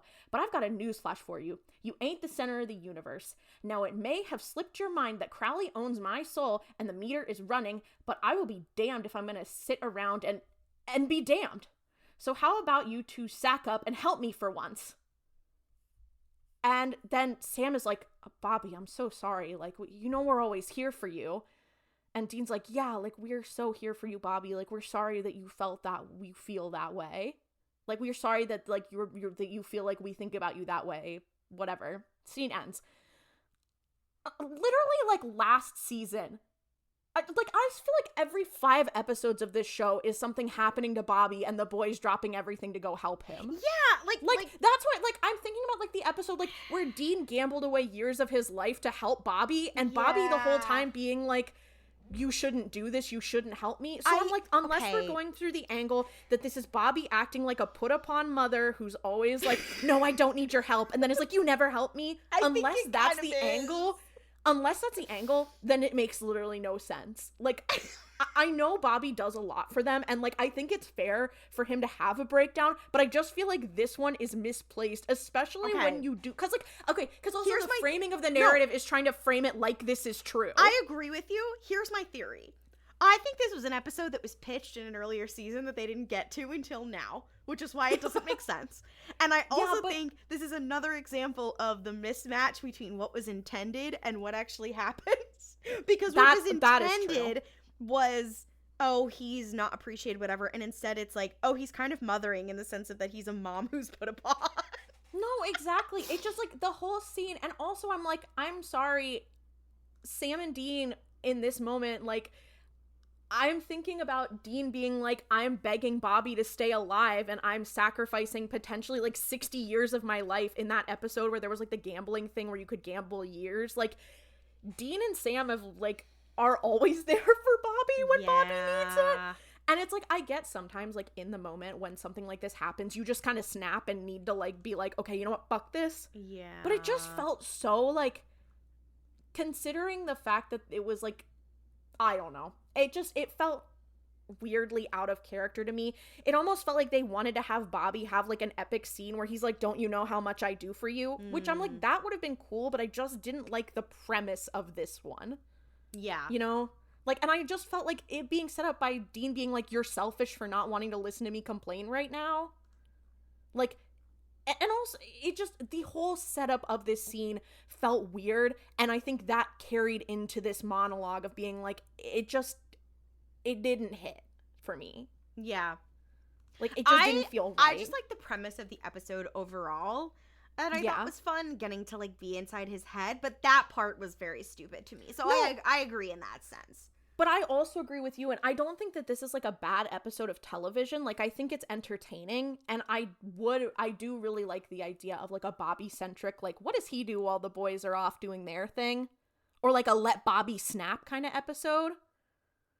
But, like, I just didn't like how this one was framed. I didn't like the fact that it just kind of did not make sense with, like, the rest of the context of these characters' relationships, but oh no, Andrew Dabb and Daniel Laughlin didn't understand a character. That's never happened before. So anyway, the next scene's also fucking crazy. So, Bobby and Jody Mills meet on the side of the road somewhere. For some reason. Bobby and Jody, he's like, girl, I need to ask you a favor. And she's like, okay, like, you know, I'll do anything I can to help. And he's like, you know, Rufus, that guy that your FBI agent friend was talking about? And she's like, yeah. And he's like, so I need you to get him extradited. Because he's been arrested for, like, something in Massachusetts. And I need you to get him extradited for murder. And she's like, what? And he's like, yeah, I really need him here. And she's like, okay, Bobby. So first of all, if I was to do that, I would have to take out, like, every favor I've got. That would also take a really long time. And he'd still be in jail for, you know, murder. Like, you realize that that's an insane ask. And he's like, yeah, but, like, I really need him here. And, you know, I've done a lot for this town. And she's like, Bobby, I know that. But, like, literally this logically, like, I cannot do this. Like, that. And I tend to, like, listen, I agree that I'm like, the extradition process is so long. And, like, because she'd also need to get, like, a court order and get, like, all this, like big shit. Like, it makes complete and with no sense. evidence. It makes complete sense. And it's, like, of all the things for Bobby to ask for, you go from, oh, he was arrested and whatever, to immediately murder. Like, what? That's just gonna make things worse for Rufus. Like, no, literally, because Rufus also is probably getting charged right now for, like, petty theft. Like, so he'd probably, if he could post bail, if he could post bail, he could probably be out in the next, like, little bit. But I digress. But then I guess he probably wouldn't be allowed to cross, like, state lines, whatever. But she's like, I'm sorry, Bobby. Like, logistically, I can't do that. And he's like, listen, you know, I'm not good at asking for help, but I need this. And she's like, Bobby, I can't. And she leaves. Then we cut. Bobby's at home. He's finally torn into that cobbler, the peach cobbler, and he's having it with some ice cream. And I was like, that was so cute to me. Just, like, Bobby sitting down with his cobbler and his ice cream. Like, oh, I don't know. Bobby. But anyway, he's going to sit down and someone knocks at his door and he's like, oh my God, it's always some bullshit. He gets up, opens the door, and it's Jody and Rufus. And she's like, okay, so tea is you guys have 1 hour and then I'm gonna call it in and say that Rufus escaped. And I'm like, that is crazy. Like of all the solutions, these are all crazy solutions. Also, Rufus, if I was Rufus, I'd be pissed off. Like, what the fuck? Just get him a lawyer. Like, I don't know. It was, anyway, whatever. Not important. She leaves. Rufus pulls the ring out of his pocket, and he's like, guess what I got? And Bobby's like, all right, I'm gonna go boil some water, because that was, I don't want to know where that came out of. Gross. Then we cut, and Bobby is doing this, like, ritual. Like, he has, like, a circle and all these little items and all this stuff. And he starts, like, chanting and summons this ghost. And it's this man who's dressed in, like, an old-timey outfit. And he's like, you, Gavin McLeod? And he nods. And he's like, okay, you and me are gonna have a little chat. Then this feels like the rest of this episode feels kind of like a Tumblr post, like where it's like, and then everyone clapped. Yeah. So Bobby summons Crowley, who he shows up, and he's immediately stuck in a devil's trap. And Crowley's like, okay, this is stupid. You know, Bobby, this whole situation, it's just so much. I'm happy you summoned me, actually. Like, you know, so much is going on. And Bobby's like, oh, I heard you're actually in charge of hell now. And he's like, well, you know, it's not all it's cracked up to be. You know, there's so much, like, bullshit happening in hell, and I keep offering these solutions. And the demons, they don't want to be better. They don't want anything fixed. You know, sometimes I think about Lucifer's idea that just, like, you know, getting rid of all of them. Like, I don't think that was such a bad idea. You know, maybe we should have done that. Maybe he was right. But, you know, I didn't come here to commiserate. And Bobby's like, do I look like Dr. Phil to you? And Crowley goes, well, kinda. Again, they have insane banter. They have crazy banter. He wants him. What? Anyway, and he's like, well, if you call me about your soul, like, I already told you, I can't get it back to you. Sorry. You're shit out of luck. And Bobby's like, oh, well, what about this? And then Gavin's ghost appears. And Crowley's like, oh my God, Gavin, I've missed you so much. This is so, anyway, that was my performance. Yeah, I actually hate this guy. So what are you going to do? Torture him? Okay, I'll watch. And Bobby's like, oh, so yeah, I know that. So I didn't actually get him as like to trade. But because you know what? You know who hates you more than I do? Gavin. And he told me everything I need to know about you. I know why you made your deal. You know, it's kind of sad you did it just to get 3 more inches under the belt.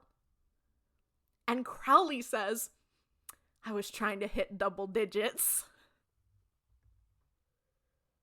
Holy shit. They're literally talking about their dick sizes. Like I mean, they kissed. Like, there's no other. This is just like, it's just like, what in the hell? Yeah. Them adding the canonical thing that he did a deal with the devil to make his dick bigger is, I guess. Listen, I know I hate Andrew Dabb and Daniel Laughlin's writing. I hate their story writing. Like, I hate their understanding of these characters. But damn if they don't write a good Crowley scene, then fuck.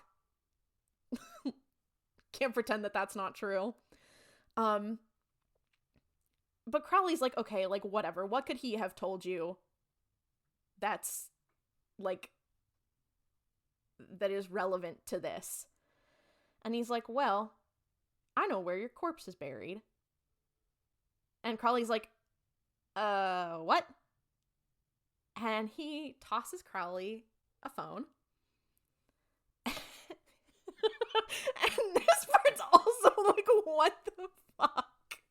Crowley answers the phone, and he's like, hello, and Dean's like, hey girl, do you hear this? And we see Dean, and he's flicking his, like, lighter open and closed, and he goes, it's me flicking my bick for you. What? Insane lines. What? Why would you lines? say that? They're just insane. Right.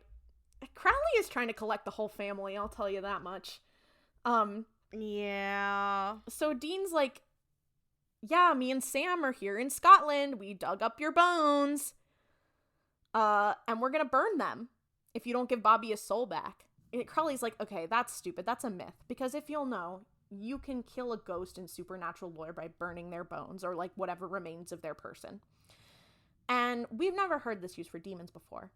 And Bobby's like, yeah, you know, I've heard the rumors and I have a feeling that they're true. And then we see a flashback to the scene with the woman, and the bag that Bobby had her bones in it. So that's how he killed her. So it turns out by burning the bones, you can kill a demon. But I guess because the thing is, most demons became demons, like, or died so long ago, because it takes so long to corrupt a human soul enough to become a demon. Like, yeah. It's not easy to find that where those are. That makes sense, I guess. genuinely like the idea of them being like, okay, if this is what happens to souls in this universe, then you could kill a demon the other way. Which, my thing is that I'm like, I guess if you don't have a demon knife, that's what you have to do. You still are killing the person inside, but sure, whatever. Yeah. But Bobby reveals, like, that's how you kill a demon, right? And he's like, you know, you guys are nothing but, like, over-glorified ghosts. You're really just a spirit. And Crowley's like, no, you wouldn't even do that. Like, that's probably not true. And Bobby's like, oh, yeah. You want to bet on it? You let me keep my soul, and you won't have to find out. And Dean starts counting down from 5. And Crowley's like, oh, fuck, they've put me in this position. Dean's like, 3, 2, 1. And Crowley's like, okay, fine. I'll give you back your soul. And we see, like, on Bobby's arms, there appears to be, like, writing. And his contract is, like, physically embedded onto his person. And we see the words start to, like, fade. And Bobby's like, wait, but I get to keep my legs. And Crowley's like, no, I don't want to. And then Dean's like, I can set your bones on fire. And he's like, okay, fine. And we see, like, all of the letters fade off of Bobby except for, like, this one line. And Crowley's like, okay, your soul is yours. So, yippee, Bobby has his soul back. Bobby lets him out of the devil's trap and is like, all right, get out of here. We see Sam and Dean, who are in Scotland, and Crowley suddenly appears. And he's like, okay, excuse me. And he walks past Sam and Dean. He's like, excuse me, Moose, to Sam, which is his nickname for him, which the fandom has co-opted. Did it start with this episode? No, he did it in an earlier episode. In an earlier episode. But he's like, excuse me, I'm taking my bones back now. And Dean's like, we should just torch him anyway. And Sam's like, Dean, a deal is a deal. Give him his bones back. So Crowley takes them and is like, fuck off, I'm getting out of here. This has been such a goddamn ordeal. So that happened. Please. The next scene is Dean and Sam. They're driving. They're on the phone with Bobby. And Bobby's like, listen, thank you for going there and for doing this. How was your flight? And Dean's like, it was fine. And Sam's like, well, Dean white-knuckled it the entire way there. Because if you'll recall, Dean is scared of flying. But he's like, but we made it. And yeah, Bobby's like, yeah, well, here the local cuisine's good. You're going to have to do some tourism before you come back. But I'm sorry. I'm sorry when I snapped at you earlier. Like, I was just in a really tough place. And Sam and Dean are like, no, like, you're right. Like, we don't, this is, again, they're like, we don't help you enough. Like, we don't appreciate all you do for us. Which, like, partially is true, but also, like, they do a lot for Bobby.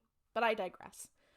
They're like, well, you were right. And Bobby's like, okay, let's stop now before we get all sentimental like a bunch of girls.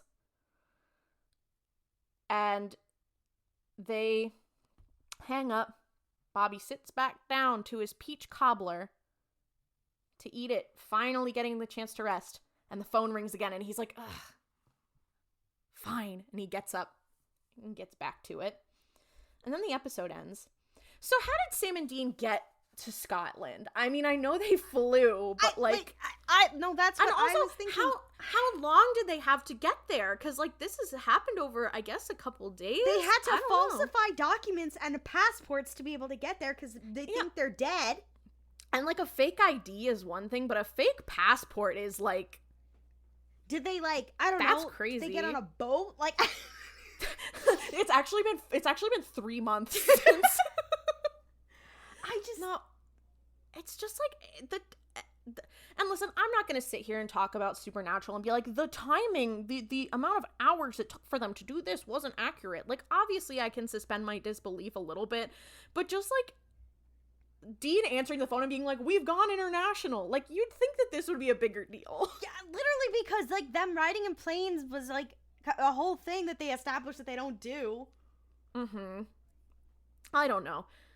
I think, like we said, this episode has some interesting parts, and I think, like, the premise is interesting, but I just wish that it was in the hands of a writer who understood these characters better.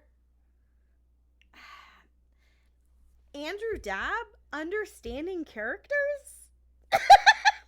Sorry. The problem is, yeah, it's a fun premise for an episode, but it's so weird. Like, I had fun, I was having fun, and then there would be moments where I'm like, girl.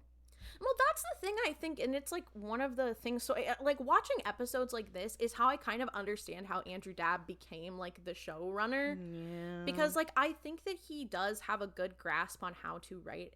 He and Daniel Laughlin, like, I don't want to split them up, you know, whatever, but I think they have a good grasp on how to write, like, an entertaining episode of television, but that doesn't always mean that it works in the narrative or that it, like, makes narrative sense.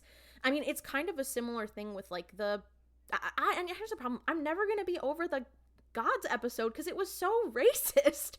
And, like, I know there's an argument for, like, oh, it was kind of a different time, but, like, it was just so bad. Like, one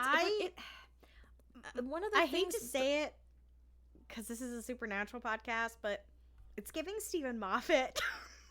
Oh my god. He can write a good singular episode sometimes, but sometimes it's just like disrespecting women and being kind of racist and like not and doing the same three things over and over again. Yeah. And I think it's but my point is that I'm like, I can see how like you would watch an episode that he's written and say this could be a good showrunner. And I know that he and Daniel Laughlin were doing like story writing at this point too, so I know they were working on the overall story of the show as well. So it's not to say that they aren't experienced, and I mean, at the end of the day, who am I to say I understand these characters better than the people writing them? Despite the fact that I say that all the time about everything I like, I'm always like, I know these characters better than you. But it just is like, it just feels like I don't know. I think this show is on for too long. Yeah. Well, isn't that the thesis of our entire podcast? Really? Yeah, and we're the fools who decided that we were gonna talk about all of the episodes because we're stupid. Because we're insane. There's something wrong with us. Ugh. All right. So, the way we vacillated emotionally in this episode. This was a rough episode for us. Oh my god, wait, I forgot to mention Dean driving on the left side. Oh, the right side. Yeah. I was like, I just don't think Dean has it in him to drive to drive in Europe. I just feel like immediately he's driving on the wrong side of the road. Maybe that's why someone was honking at them. Anyway, thank you for listening. For more Cursed Supernatural content and our reactions to when Destiel goes canon for the 1900th time, whenever Misha Collins does anything unemployed, follow us on social media at Mystery Spotcast on Blue Sky, Tumblr, Instagram, and TikTok. You can also ask us Cursed Supernatural questions in our Tumblr Ask Box or by emailing us at themysteryspotcast@gmail.com. Even if we don't respond, we have seen your email. If you enjoyed listening to this Curse recap, you can please rate the show, leave us a review on Apple Podcasts and Spotify, and leave a comment on our YouTube channel. You can tell a friend about the show. If you have a song you want us to put in the Mystery Spotcast official Supernatural playlist, We have a form in the show notes to fill out. And we'll see you 2 Tuesdays from now for more slaying people, queerbaiting things, the supernatural business. Happy Pride.